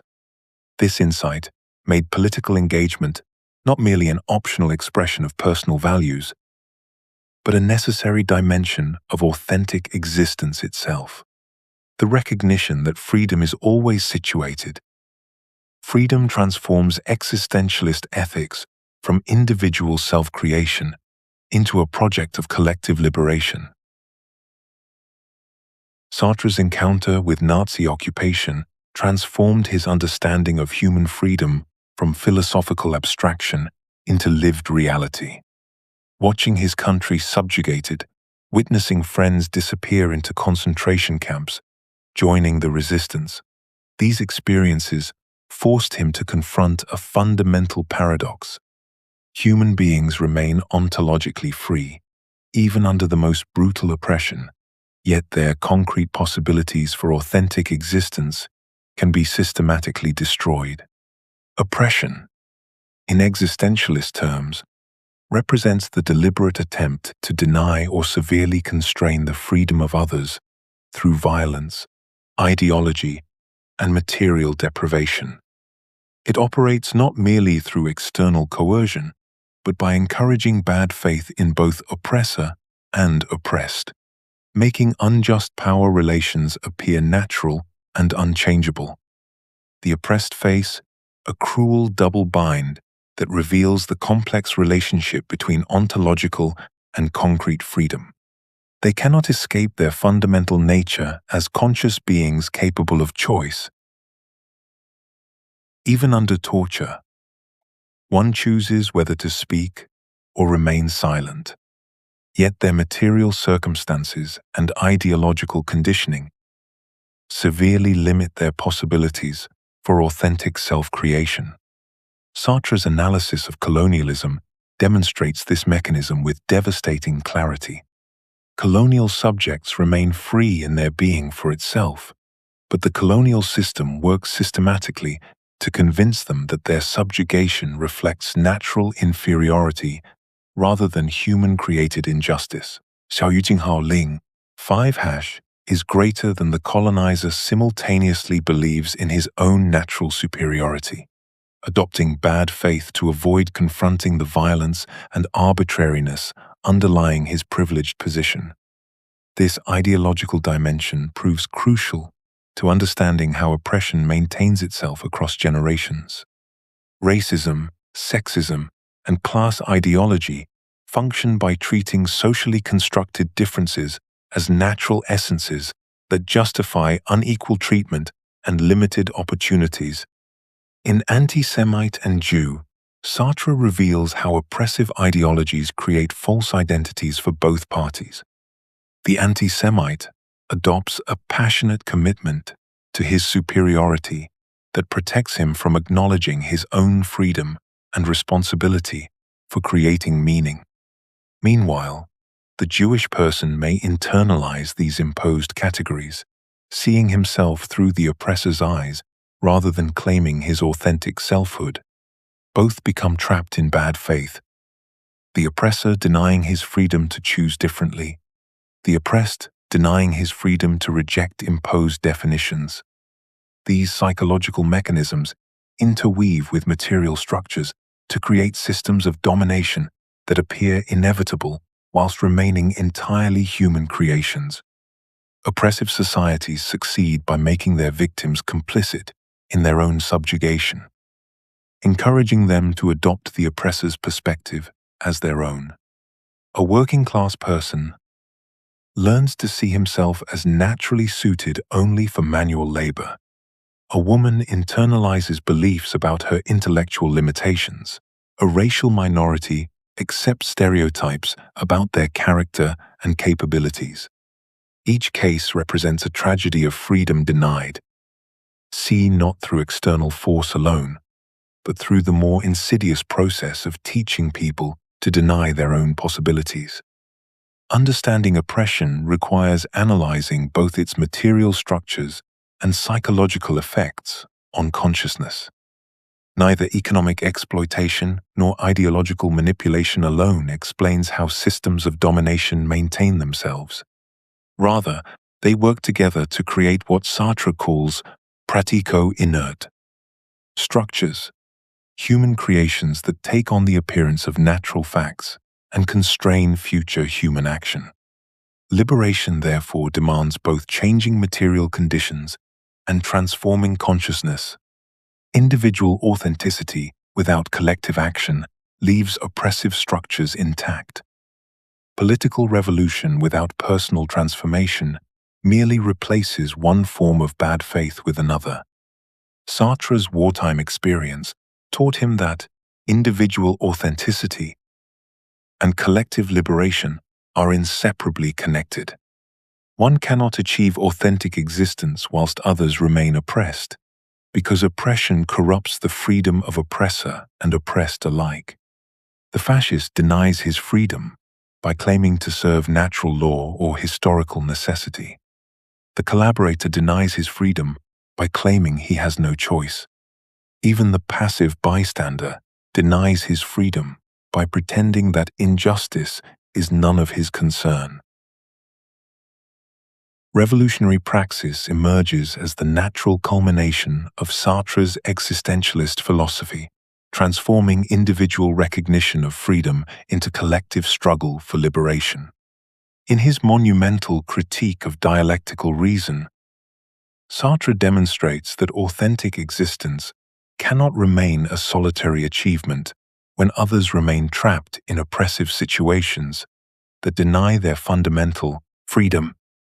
Praxis differs fundamentally from mere activity or behavior. It represents conscious, purposeful human action aimed at transforming both external conditions and the consciousness of those who engage in it. When we truly grasp our radical freedom and responsibility, we inevitably confront the reality that our liberation remains incomplete. Whilst others suffer under systems that reduce them to mere objects or deny them meaningful choices. The concept of the group infusion captures those extraordinary moments when isolated individuals transcend their separation to act together for common liberation. Sartre draws upon historical examples like the storming of the Bastille, where ordinary Parisians moved beyond their everyday alienation and competition to create something entirely new. Saint-Sever, a collective subject capable of transforming reality. These moments reveal the possibility of human solidarity based on mutual recognition of freedom rather than the domination and submission that characterize normal social relations under oppressive conditions. The group infusion represents a breakthrough from what Sartre calls seriality, the atomized existence where people relate to each other primarily as competitors for scarce resources or as obstacles to their individual projects. Through collective action, participants discover what Sartre terms fraternity, authentic human relations, grounded in mutual recognition of each person's freedom and dignity. Working together for liberation allows people to experience themselves and others as free subjects, rather than mere objects or competitors. This transformation of consciousness proves as significant as any external political victory, creating new forms of human relationship and self-understanding that point toward genuinely free society. Revolutionary action becomes valuable not only for its concrete results, but for the way it transforms the participants, revealing possibilities for human connection that remain hidden under ordinary circumstances of oppression and alienation. Political engagement thus emerges as an ethical imperative flowing directly from authentic recognition of our freedom and responsibility, rather than an optional addition to existentialist philosophy. The commitment to authenticity necessarily leads to working for conditions where all people can exercise their freedom meaningfully, rather than merely formally. Sartre's mature philosophy reveals that individual and collective liberation exist in dialectical relationship. Neither can be fully achieved without the other. My freedom remains abstract and incomplete, whilst others lack the material and social conditions necessary for authentic choice. Existentialist ethics ultimately requires revolutionary commitment to transforming the social world, making political action central to authentic human existence rather than peripheral to it. Hell may be other people when we remain trapped in relations of objectification and bad faith, but collective struggle opens the possibility of heaven, the authentic human community based on mutual recognition and shared freedom. Part 7. The Aesthetic Dimension, Literature and Engagement. Aesthetic experience offers us something extraordinary, a direct encounter with objects that exist without predetermined meaning, compelling us to create significance through our own interpretive engagement. When Sartre examined this phenomenon in What is Literature?, he recognized that artworks like paintings or novels exist first as material objects, canvas and pigment, paper and ink, before acquiring meaning through human consciousness. A novel exists as a physical book, but becomes literature only when readers actively engage with it, bringing their freedom to bear on its possibilities. This aesthetic encounter demonstrates concretely what existence precedes essence means in human life itself. Like human beings, artworks must have their significance created rather than discovered, making art a perfect mirror for the human project of self-creation. Art reveals human freedom's creative power by showing that reality could be otherwise than it appears. Through imagination, consciousness transcends the given situation by projecting alternative possibilities, and artistic creation demonstrates this capacity most vividly. Sartre understood that art serves a derealization function. It disrupts our comfortable assumption that the world we inhabit represents the only possible arrangement of human possibilities. When we encounter a powerful painting or read a transformative novel, we experience the shock of recognition that our familiar world is contingent, not necessary. The artist shows us different ways of seeing, feeling, and understanding that challenge the apparent permanence of existing conditions. This aesthetic revelation opens space for transformation by demonstrating that human consciousness possesses the power to transcend what seems fixed and inevitable. Aesthetic creation involves the same fundamental structure as authentic human existence, taking responsibility for creating meaning without external guarantees or predetermined guidelines. Artists face the same existential situation as all human beings. They must create significance through their choices and actions, whilst accepting full responsibility for what they create. The painter before a blank canvas, the novelist beginning a new work, the composer confronting silence. Each confronts the radical freedom that defines human existence. They cannot rely on predetermined rules or guaranteed formulas for success. Instead, they must choose, create, and take responsibility for their choices without the comfort of external validation or certainty about outcomes. Artistic creation thus provides a model for authentic living because it requires honest engagement with freedom, uncertainty, and responsibility. This revelation of freedom through aesthetic experience extends far beyond individual encounters with art to encompass social and political implications. Art demonstrates that human institutions, values, and social arrangements are also human creations that could be transformed. When we recognize that artworks are made, not discovered, we begin to see that political systems, economic structures, and social hierarchies are similarly contingent human constructions. Art serves a critical function by revealing the contingency of what appears necessary and the possibility of what seems impossible. A powerful work of art can inspire political action by demonstrating human creative capacity and challenging resignation to existing conditions. The aesthetic experience becomes a training ground for revolutionary consciousness, showing us that human beings possess the power to reshape their world just as artists reshape their materials. Art and politics share the common project of expanding human freedom and possibility, making aesthetic engagement inherently connected to social transformation and the ongoing human struggle for authentic existence. Literature occupies a unique position among the arts in its direct appeal to human freedom. Whilst painting presents us with completed images and music unfolds through predetermined sequences, literature exists only through the active collaboration between writer and reader. The black marks scattered across paper possess no inherent meaning. They become a living world only when a reader's consciousness freely takes them up and transforms them into significance. Sartre recognized this collaborative nature as literature's defining characteristic, arguing in What is Literature?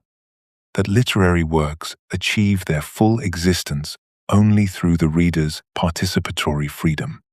The writer provides words, but the reader must freely create the world those words describe, making literary experience a perfect model of authentic human relations based on mutual recognition rather than domination. This relationship between writer and reader demonstrates something profound about communication between free consciousnesses. The writer creates a virtual world that invites the reader's participation without determining exactly how that world will be interpreted or experienced.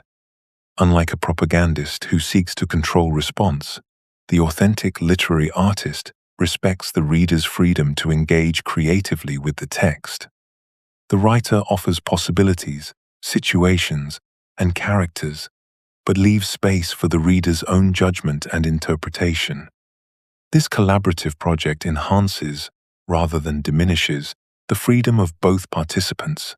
The writer's creative vision finds completion through the reader's active engagement, whilst the reader's interpretive freedom finds rich material for exercise and development. Literature's appeal to freedom makes it inherently opposed to propaganda and manipulation.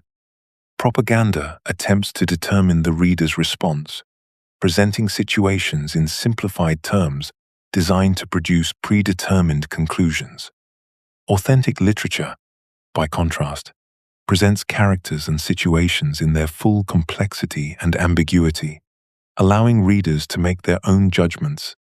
Sartre distinguished sharply between writing that appeals to freedom and writing that attempts to manipulate or control response. Only the former deserves recognition as authentic literary art, because only such writing respects the fundamental dignity of human consciousness as free and creative. This literary engagement provides crucial training for the kind of free, responsible choice that authentic existence requires. Reading literature exercises our capacity for imaginative projection, moral judgment, and creative interpretation, SABI, precisely the capacities needed for authentic living. When we engage with complex characters facing difficult choices, we practice the same kind of situated freedom that our own lives demand. Literature serves an educational function not by providing moral lessons, but by creating opportunities for readers to exercise their freedom responsibly.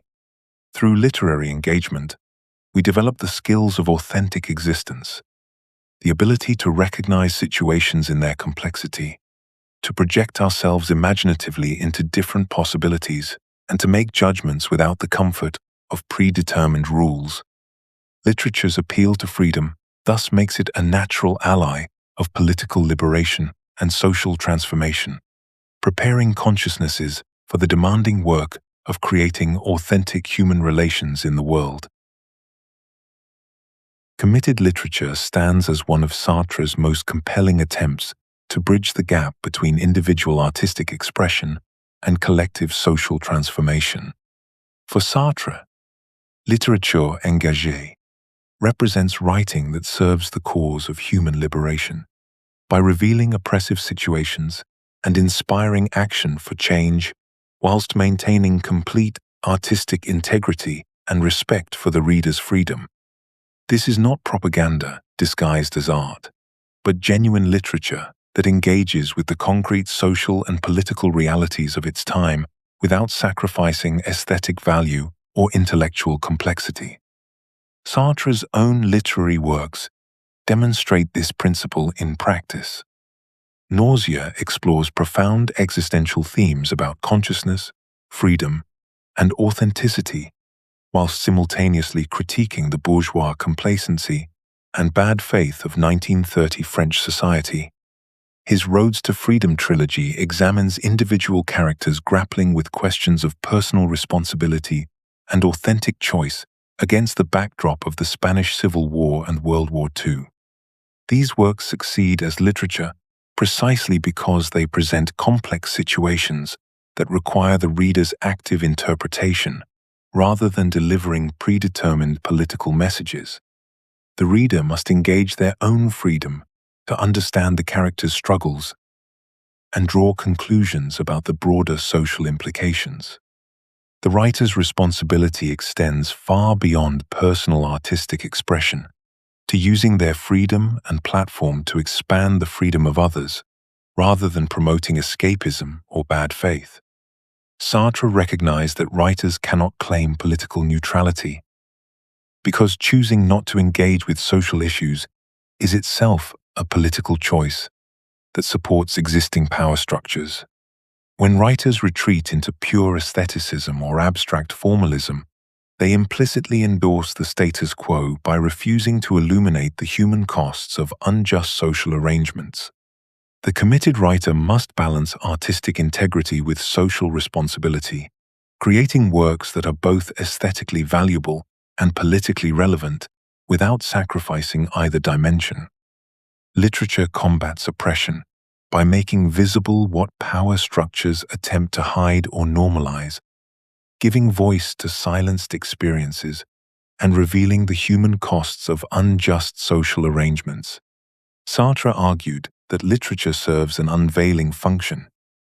It reveals truths about human existence and social reality that are often obscured by ideology and conventional thinking.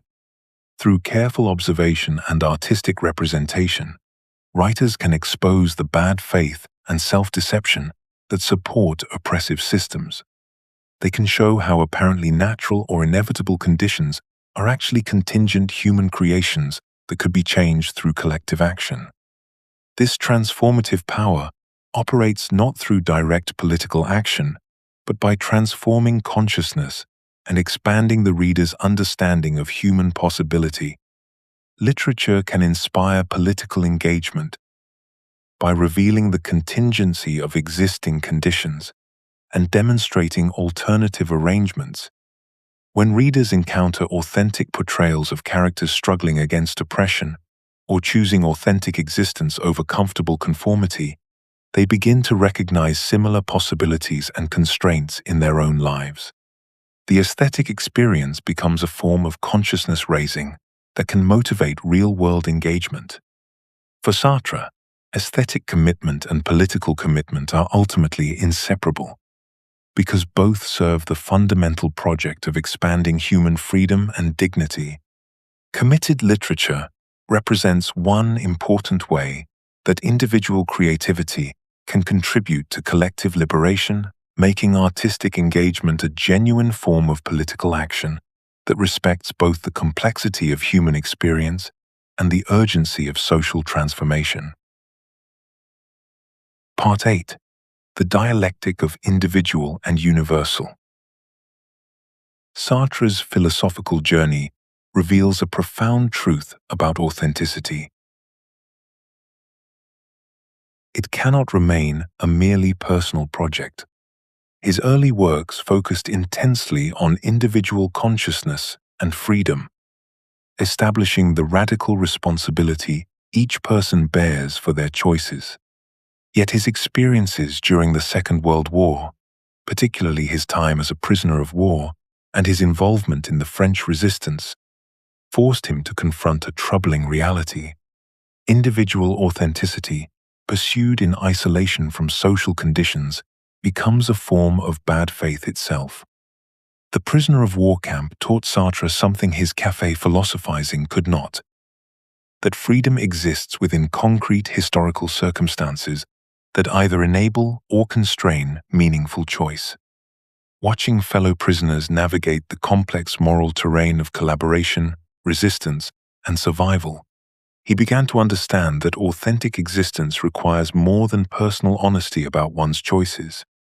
It demands recognition of how social structures shape the very possibilities from which we choose. This insight deepened as Sartre engaged with colonial liberation movements, particularly during the Algerian War.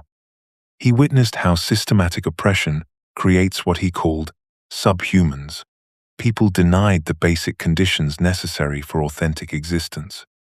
The colonized person faces choices, certainly, but choices constrained by violence, economic exploitation, and cultural domination that make authentic self-creation nearly impossible. Sartre recognized that his own freedom as a French intellectual was built upon the unfreedom of others. The realization was devastating and transformative.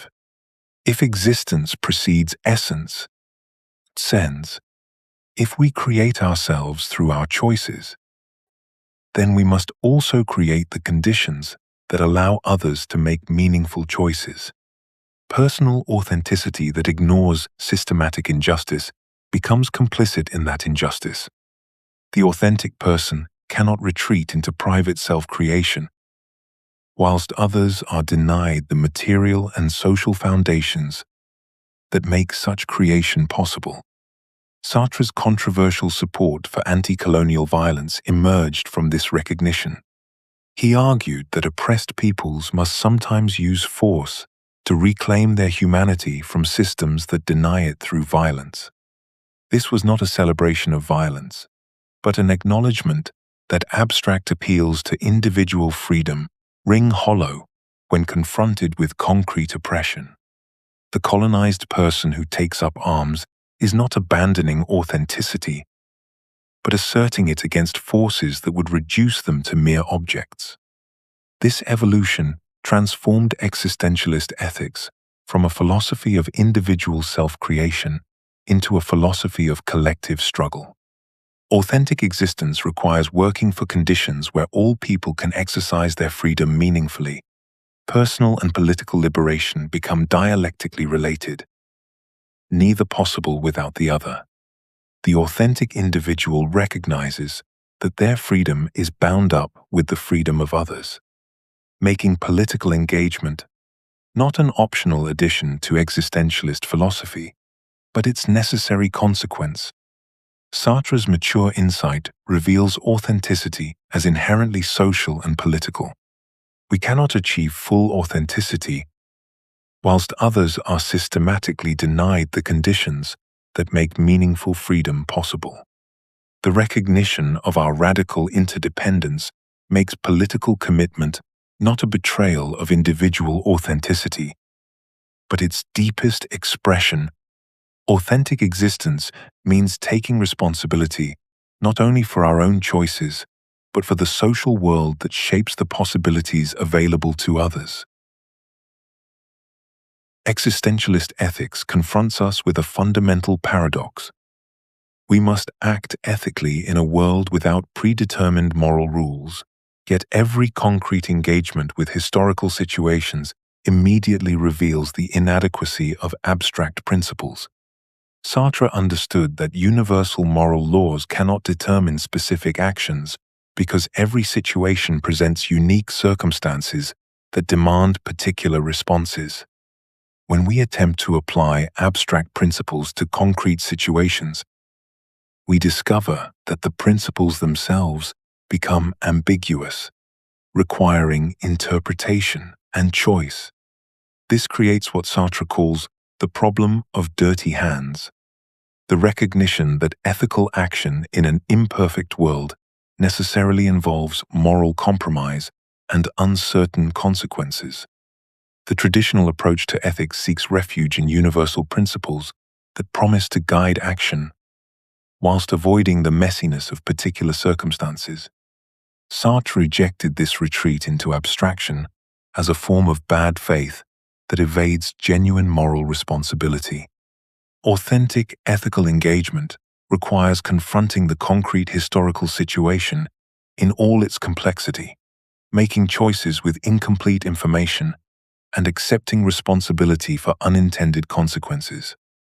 This is why Sartre's own political commitments appear so troubling to those who prefer moral purity, i.e., his support for the Soviet Union despite knowledge of Stalinist crimes, his endorsement of anti-colonial violence despite his commitment to human dignity. These choices reveal not moral inconsistency, but the tragic dimension of ethical action that cannot be eliminated through clearer principles. The ethics of ambiguity does not collapse into moral relativism, but demands a more rigorous form of ethical responsibility. We cannot escape moral accountability by following predetermined rules or claiming that all choices are equally valid. Instead, we must choose whilst acknowledging both the necessity and the uncertainty of our decisions. This creates a form of ethical engagement that is simultaneously more humble and more committed than traditional morality based on absolute principles. We act without guarantees, accepting that our choices may produce consequences we cannot foresee or control. Authentic ethical action requires both unwavering commitment to human liberation and humble recognition of the uncertainty inherent in all concrete choices. Sartre's analysis of revolutionary action demonstrates how ethical commitment sometimes requires accepting the risk of causing harm in order to combat greater injustices. The revolutionary who refuses to act because action might involve violence becomes complicit in the ongoing violence of oppression. Yet the revolutionary who acts must accept responsibility for the violence their action entails. This tragic dimension cannot be eliminated through better principles or clearer thinking. It emerges from the structure of human existence itself, where we must choose without complete knowledge, whilst taking full responsibility for the consequences of our choices. Human liberation, in Sartre's vision, emerges not as a destination to be reached, but as a continuous project demanding constant renewal. We cannot achieve freedom once and then rest in its possession. Freedom remains a process of perpetual creation, requiring vigilance against new forms of oppression and self-deception that arise in each historical moment. This understanding transforms our entire relationship to human existence. Anyone, We become responsible not for securing some final state of liberation, but for maintaining the ongoing struggle that defines authentic human life. Sartre recognized that freedom cannot be guaranteed by any social system or political arrangement. Even the most progressive society requires individuals who choose authenticity, who resist the gravitational pull toward conformity and bad faith. Each generation inherits both the achievements and failures of previous struggles, but they cannot simply repeat inherited solutions. The fascism that Sartre witnessed, the decolonization movements he supported, the Cold War tensions he navigated, each demanded new creative responses to the fundamental challenge of expanding human freedom within specific historical circumstances. This historical specificity reveals why liberation remains an ongoing project, rather than a completed achievement. The forms that oppression takes evolve constantly. What appears as progress in one domain may generate new constraints in another. The social arrangements that liberated one generation may become the prisons of the next. Sartre understood that human consciousness itself creates new possibilities for both freedom and self-deception, making eternal vigilance the price not just of political liberty, but of authentic existence itself. The dialectical relationship between individual and collective liberation prevents any simple separation of personal and political transformation. Individual authenticity contributes to collective freedom by demonstrating alternative ways of being, challenging oppressive norms through example rather than mere argument. When someone chooses authenticity over conformity, they create space for others to recognize their own possibilities. Yet individual liberation requires social conditions that support, rather than punish, authentic choices. The struggle operates simultaneously on both levels, neither reducible to the other. This simultaneity means that personal authenticity without social engagement remains incomplete, while social action without individual transformation reproduces the patterns it claims to challenge. Sartre's own life embodied this recognition. His philosophical work on consciousness and freedom developed alongside his political engagement, each informing and deepening the other. The intellectual who retreats from social struggle abandons the collective dimension of liberation, whilst the activist who refuses self-examination risks perpetuating oppression through unconscious bad faith. The ongoing nature of this project provides meaning to human existence precisely because it cannot be completed or guaranteed. We find significance not in achieving some final state of freedom, but in the continuous struggle to expand the conditions for authentic human existence. This makes human life both more precarious and more valuable than traditional philosophies suggested.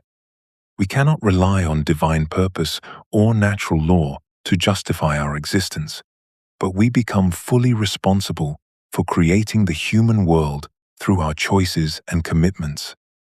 This responsibility extends beyond individual life to encompass the kind of world we create together.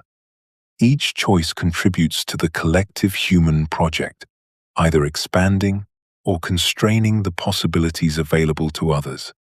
The ongoing project of human liberation thus becomes both the burden and the glory of authentic existence. We cannot escape the weight of perpetual choice, but we gain the dignity of genuine creation.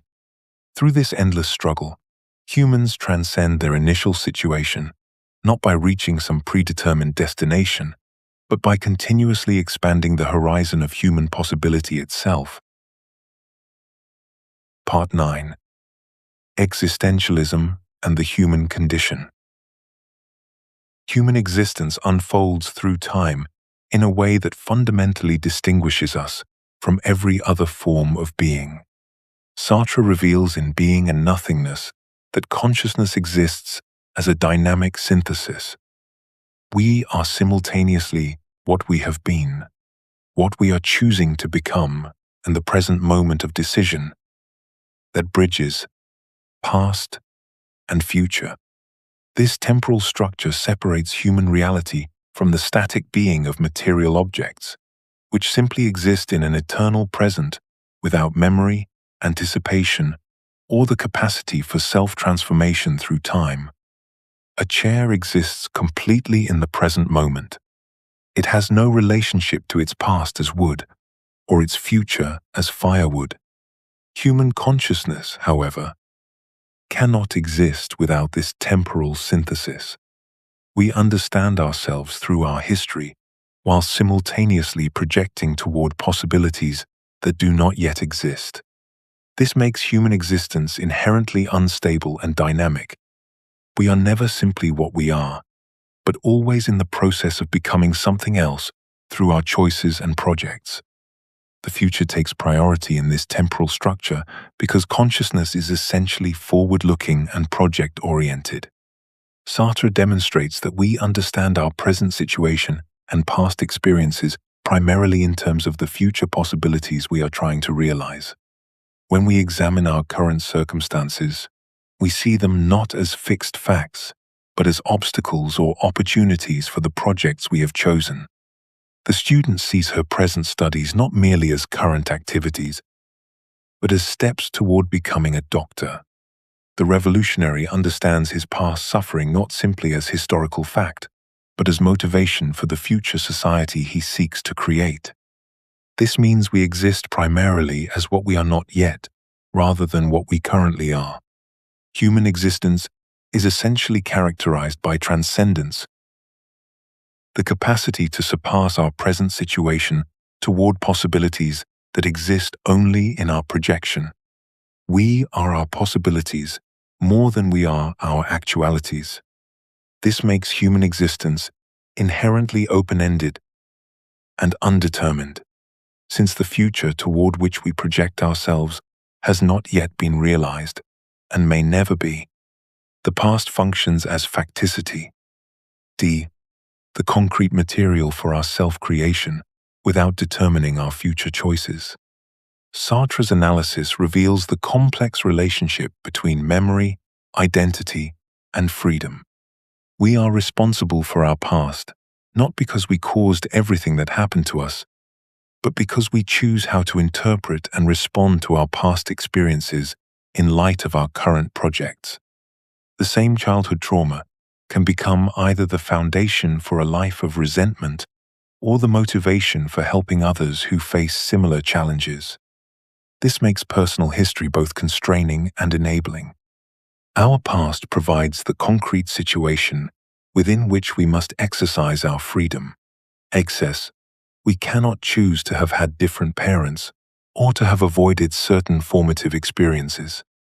But this facticity does not determine how we will use our freedom. The past becomes meaningful only through our present choice of how to relate to it and incorporate it into our ongoing projects of self-creation. This temporal structure makes human existence inherently dramatic and meaningful because our choices have irreversible consequences that accumulate over time to create our individual and collective history. Unlike the eternal present of material objects, human time moves forward irreversibly. Each choice creates new facticity that becomes part of the situation for future choices. We cannot undo our decisions or start over with a clean slate. Sartre's insight reveals that temporality gives urgency and significance to human choices by making them unrepeatable and consequential. The student who chooses to skip classes cannot recover that lost time. The lover who chooses betrayal cannot undo the damage to trust. This irreversibility creates both the weight and the meaning of human existence. Our choices matter, precisely because they cannot be taken back. The temporal structure of human existence creates both the possibility of authentic self-creation and the risk of wasted or inauthentic life. Understanding temporality becomes crucial for understanding both the burden and the opportunity of human freedom, since we must create ourselves through time without the possibility of starting over or undoing the consequences of our choices. Sartre's philosophy begins with a radical insight that overturns centuries of philosophical tradition. Consciousness is not a pure mind that happens to be trapped in a physical body, but is always and necessarily embodied consciousness. We do not possess bodies as external instruments or prisons for the soul. We are our bodies as the concrete means through which we engage the world and express our freedom. This embodied existence forms the foundation of human reality, making consciousness possible while simultaneously grounding it in the material world. Traditional philosophy, from Plato through Descartes, treated the body as an accidental limitation on pure thought, a temporary vessel that constrains the soul's natural freedom. Sartre demolishes this dualistic framework by showing that embodiment is not an obstacle to consciousness, but its necessary condition. Without a body, consciousness would have no point of contact with the world, no means of action, no way to encounter resistance or possibility. The body is not something we have, but something we are, the lived reality through which all experience becomes possible. This embodied consciousness exists in a fundamental ambiguity that defines human existence.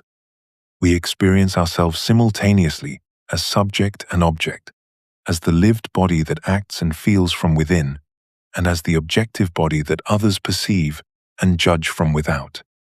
When I reach for a cup, my hand is not an external tool I manipulate, but the immediate expression of my intention to drink. Yet that same hand becomes an object when you observe my gesture, judge my clumsiness, or note the tremor that reveals my nervousness. We are neither pure consciousness nor mere physical objects, but the unstable synthesis of both dimensions. Sartre's analysis reveals how this embodied existence situates our freedom concretely in space and time, whilst providing the instruments through which freedom expresses itself. Our particular bodily capacities and limitations shape the specific possibilities available to us without determining how we will use those possibilities. A pianist's hands become meaningful only in relation to their musical projects. An athlete's muscles gain significance through their chosen discipline, and a person's physical disabilities create unique possibilities for self-creation rather than simple constraints. The body does not limit freedom, but gives it concrete form and direction. This embodied consciousness makes us fundamentally vulnerable to others and dependent on the material world, while simultaneously providing the concrete means for authentic self-creation and interpersonal relations. Our embodiment makes us visible and accessible to others, creating both the possibility of recognition and love and the threat of objectification and violence. We cannot hide our emotions, our age, our social position. Our bodies reveal us to the world, whether we choose it or not. Yet this same embodied visibility enables genuine encounter with others, the possibility of touch, the communication of presence that transcends words. The tension between transcendent freedom and material facticity defines the human condition. We are condemned to be free, yet this freedom must express itself through concrete bodily existence in a resistant world. Our embodiment is not an obstacle to authentic existence, but the necessary condition that makes human freedom meaningful rather than abstract. Without bodies, freedom would be empty possibility. With bodies, it becomes the concrete project of creating ourselves through our choices and actions in the world. Death stands as the ultimate horizon that transforms human existence from mere possibility into urgent reality. For Sartre, mortality functions not as Heidegger's source of authentic anxiety, but as the absolute boundary that makes our choices concrete and irreplaceable. The fact that our time is limited means we cannot postpone authentic living indefinitely. Every moment spent in bad faith is a moment lost forever, and this irreversibility gives weight to decisions that might otherwise seem trivial or postponable. This temporal limitation creates what Sartre recognizes as the fundamental paradox of human existence. Death reveals life as simultaneously absurd and precious. Absurd because it ends without cosmic justification or predetermined purpose, yet precious precisely because each existence is unique and unrepeatable. We possess no guarantee that our lives matter in any ultimate sense, but they remain the only lives we shall ever have, the sole opportunity available to us for creating meaning through conscious choice and deliberate action. The anticipation of mortality structures human projects in profound ways. Awareness of death can inspire authentic commitment as we recognize the limited time available for self-creation and refuse to waste it on self-deceptive pursuits. Yet this same awareness can equally justify bad faith. Some individuals invoke mortality to excuse nihilism or to avoid difficult responsibilities, claiming that since everything ends in death, nothing truly matters anyway. Sartre identifies this response as a fundamental misunderstanding of how finitude actually functions in human experience. Death operates as the final facticity that reveals our absolute responsibility for existence. No external authority can justify or redeem our choices after we are gone. No second chances await us beyond the grave. This recognition strips away all false dependencies on divine validation, social approval, or future vindication. We become entirely accountable for whatever meaning and value we create during our lifetime, with no possibility of appeal or deferral. This confrontation with ultimate responsibility proves either profoundly liberating or deeply terrifying. Liberation emerges when we accept that mortality frees us from seeking impossible guarantees and allows us to commit fully to chosen values without requiring cosmic endorsement.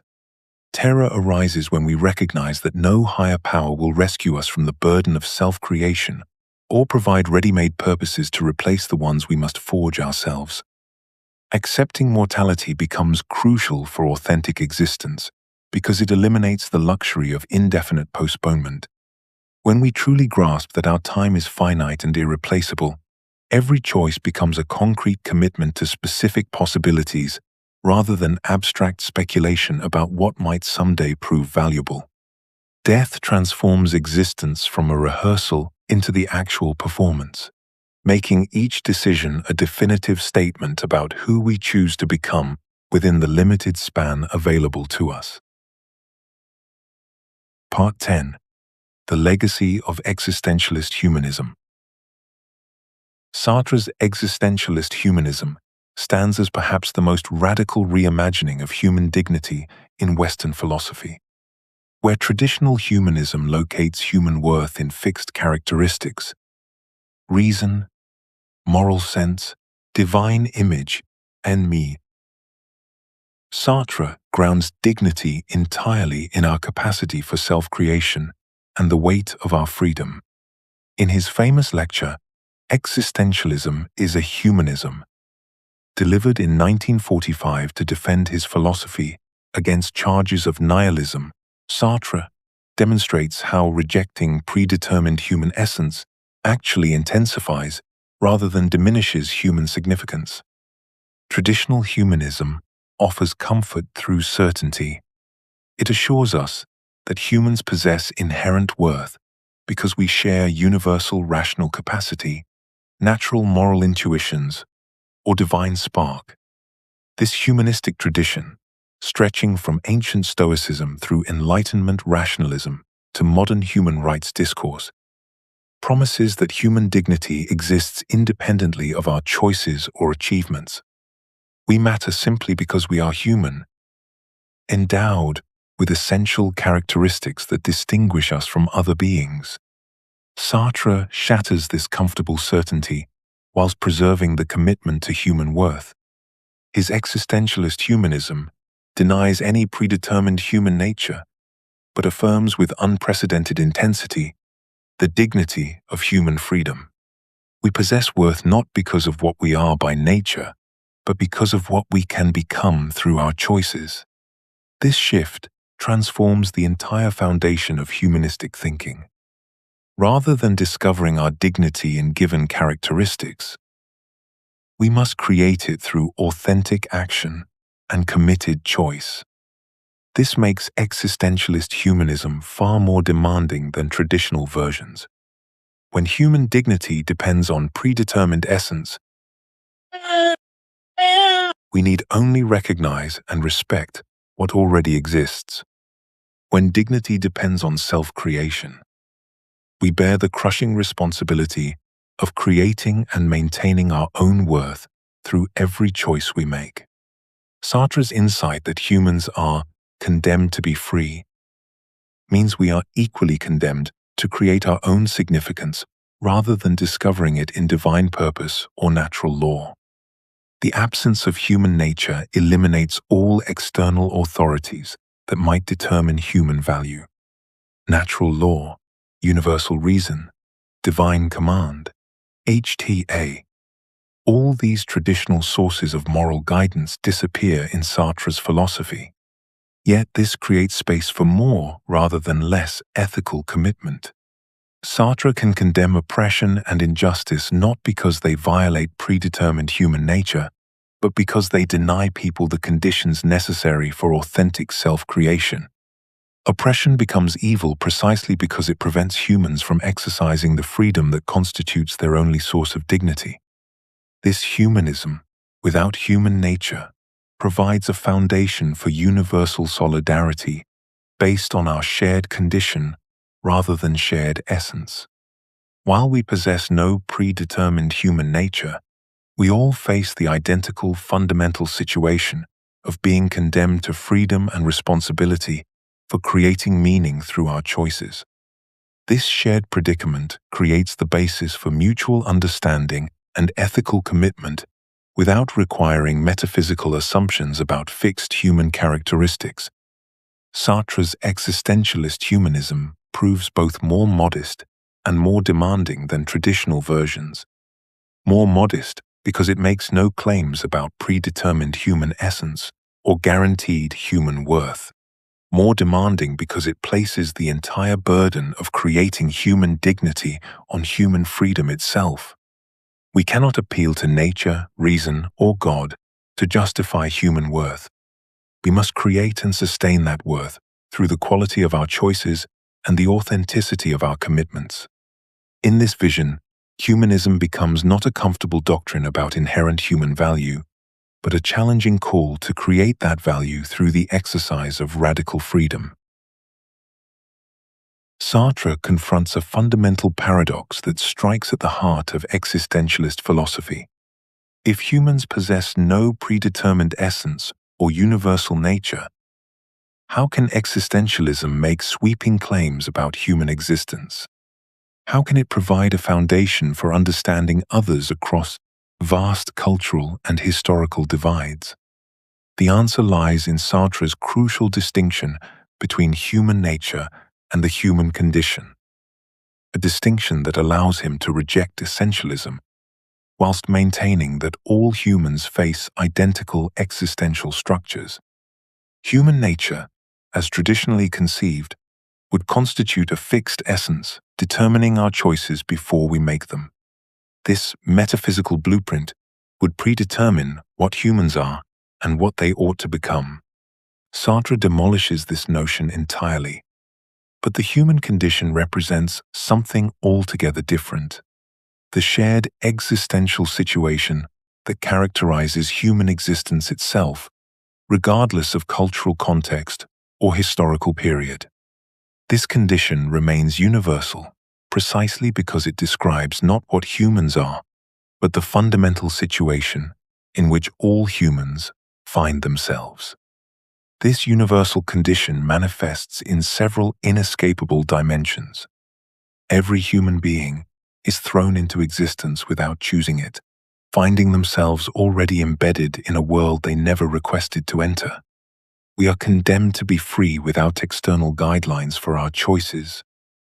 No divine command, no natural law, no essential human nature provides predetermined direction for our decisions.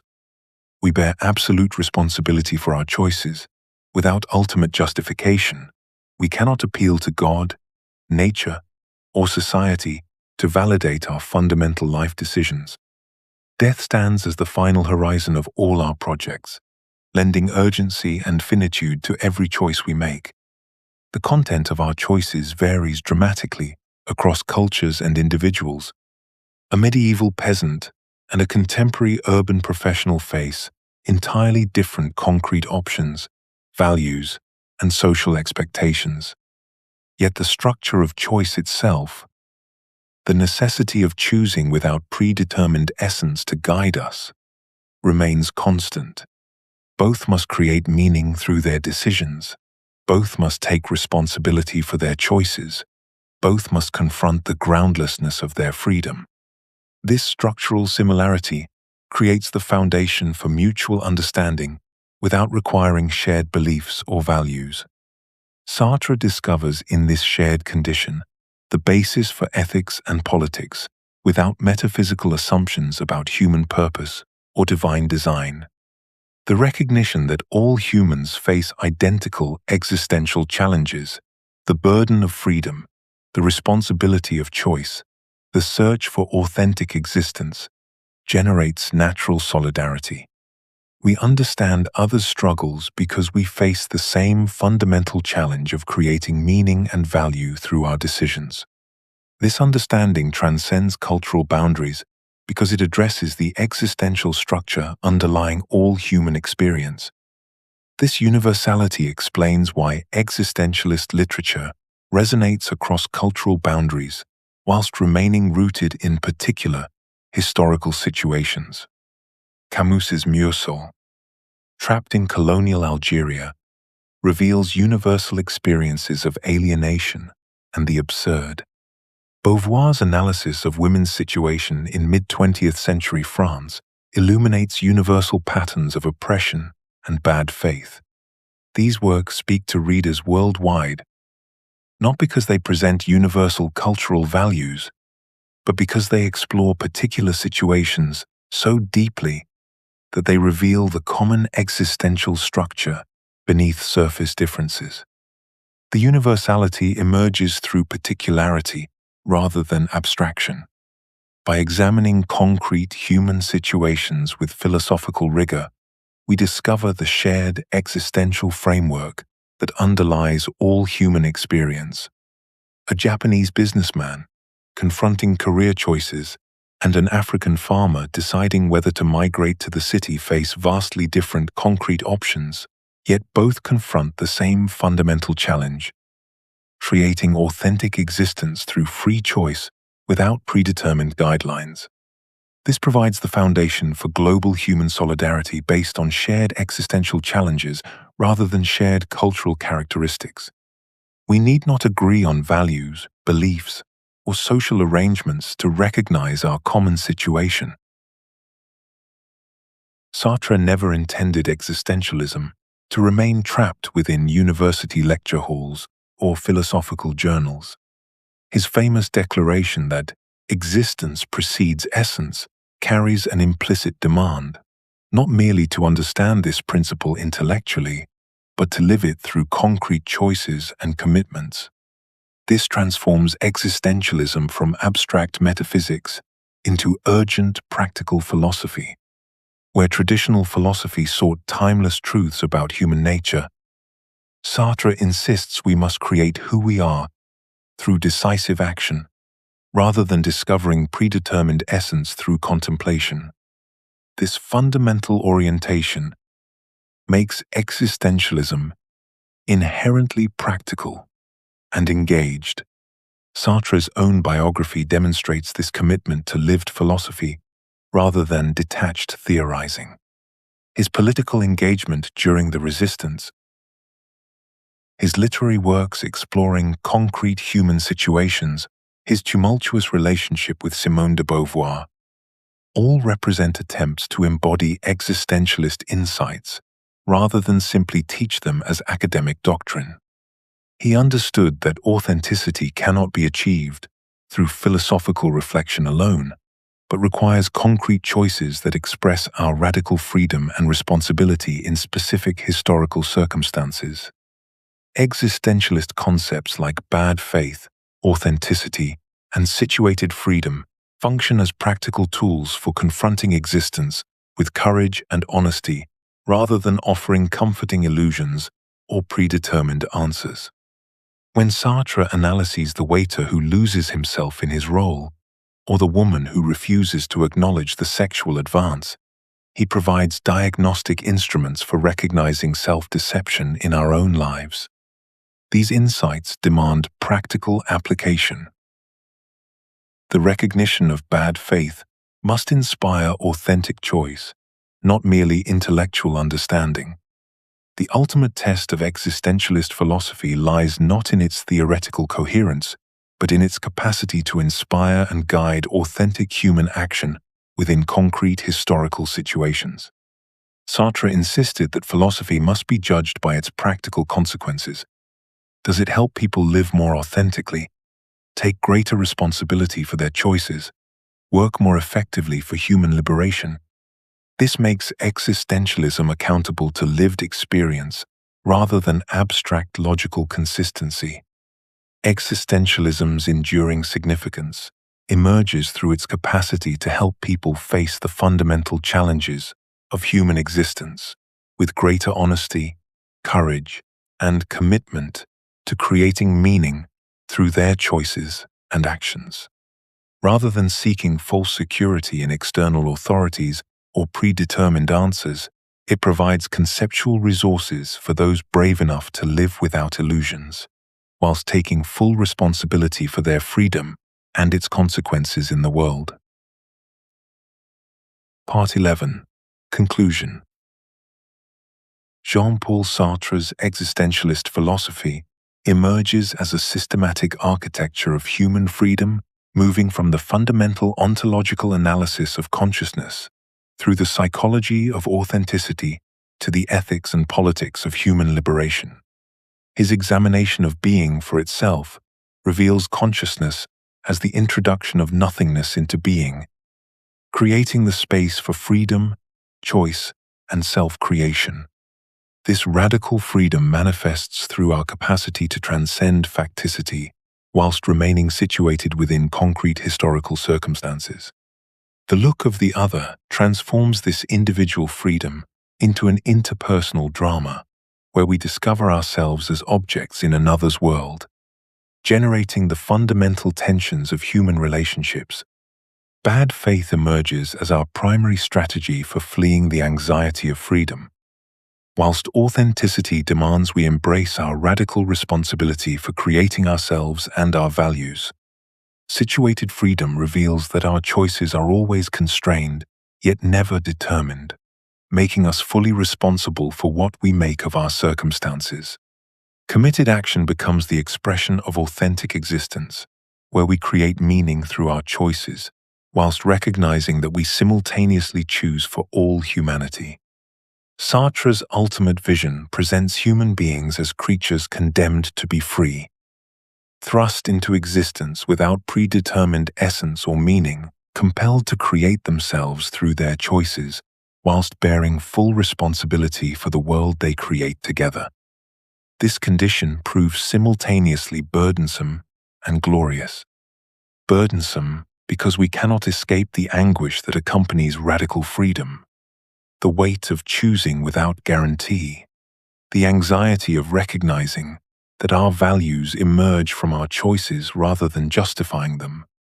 We face the constant temptation of bad faith, the seductive possibility of denying our freedom through self-deception, conformity, or surrender to external authorities. Yet this same condition reveals human existence as glorious because we become entirely responsible for what we make of ourselves and our world. We possess the capacity to transcend any given situation through our choices, to create meaning where none existed, to establish values through our commitment to them. This vision challenges both deterministic philosophies that deny genuine human freedom and romantic philosophies that ignore the concrete constraints and responsibilities that make freedom meaningful. Against determinism, Sartre demonstrates that human consciousness introduces genuine novelty into the world through its capacity for negation and transcendence. Against romanticism, he insists that freedom is always situated, always exercised within specific historical and social circumstances that both limit and enable our choices. His existentialism refuses both the comfort of believing our choices are predetermined and the illusion that we can choose without consequence or constraint. Sartre's existentialist insights continue illuminating contemporary challenges around personal authenticity, social responsibility, and political engagement. His analysis of bad faith remains devastatingly relevant for understanding contemporary forms of self-deception, from consumer culture's promise that we can purchase identity to social media's invitation to perform rather than create authentic selfhood.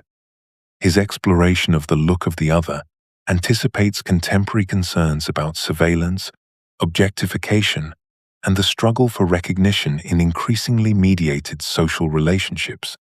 His concept of situated freedom provides tools for understanding how systemic oppression operates, whilst maintaining space for resistance and transformation. The lasting legacy of Sartre's existentialism lies in its unflinching confrontation with both the burden and possibility of human freedom, offering conceptual tools for authentic living, without false comfort or predetermined answers.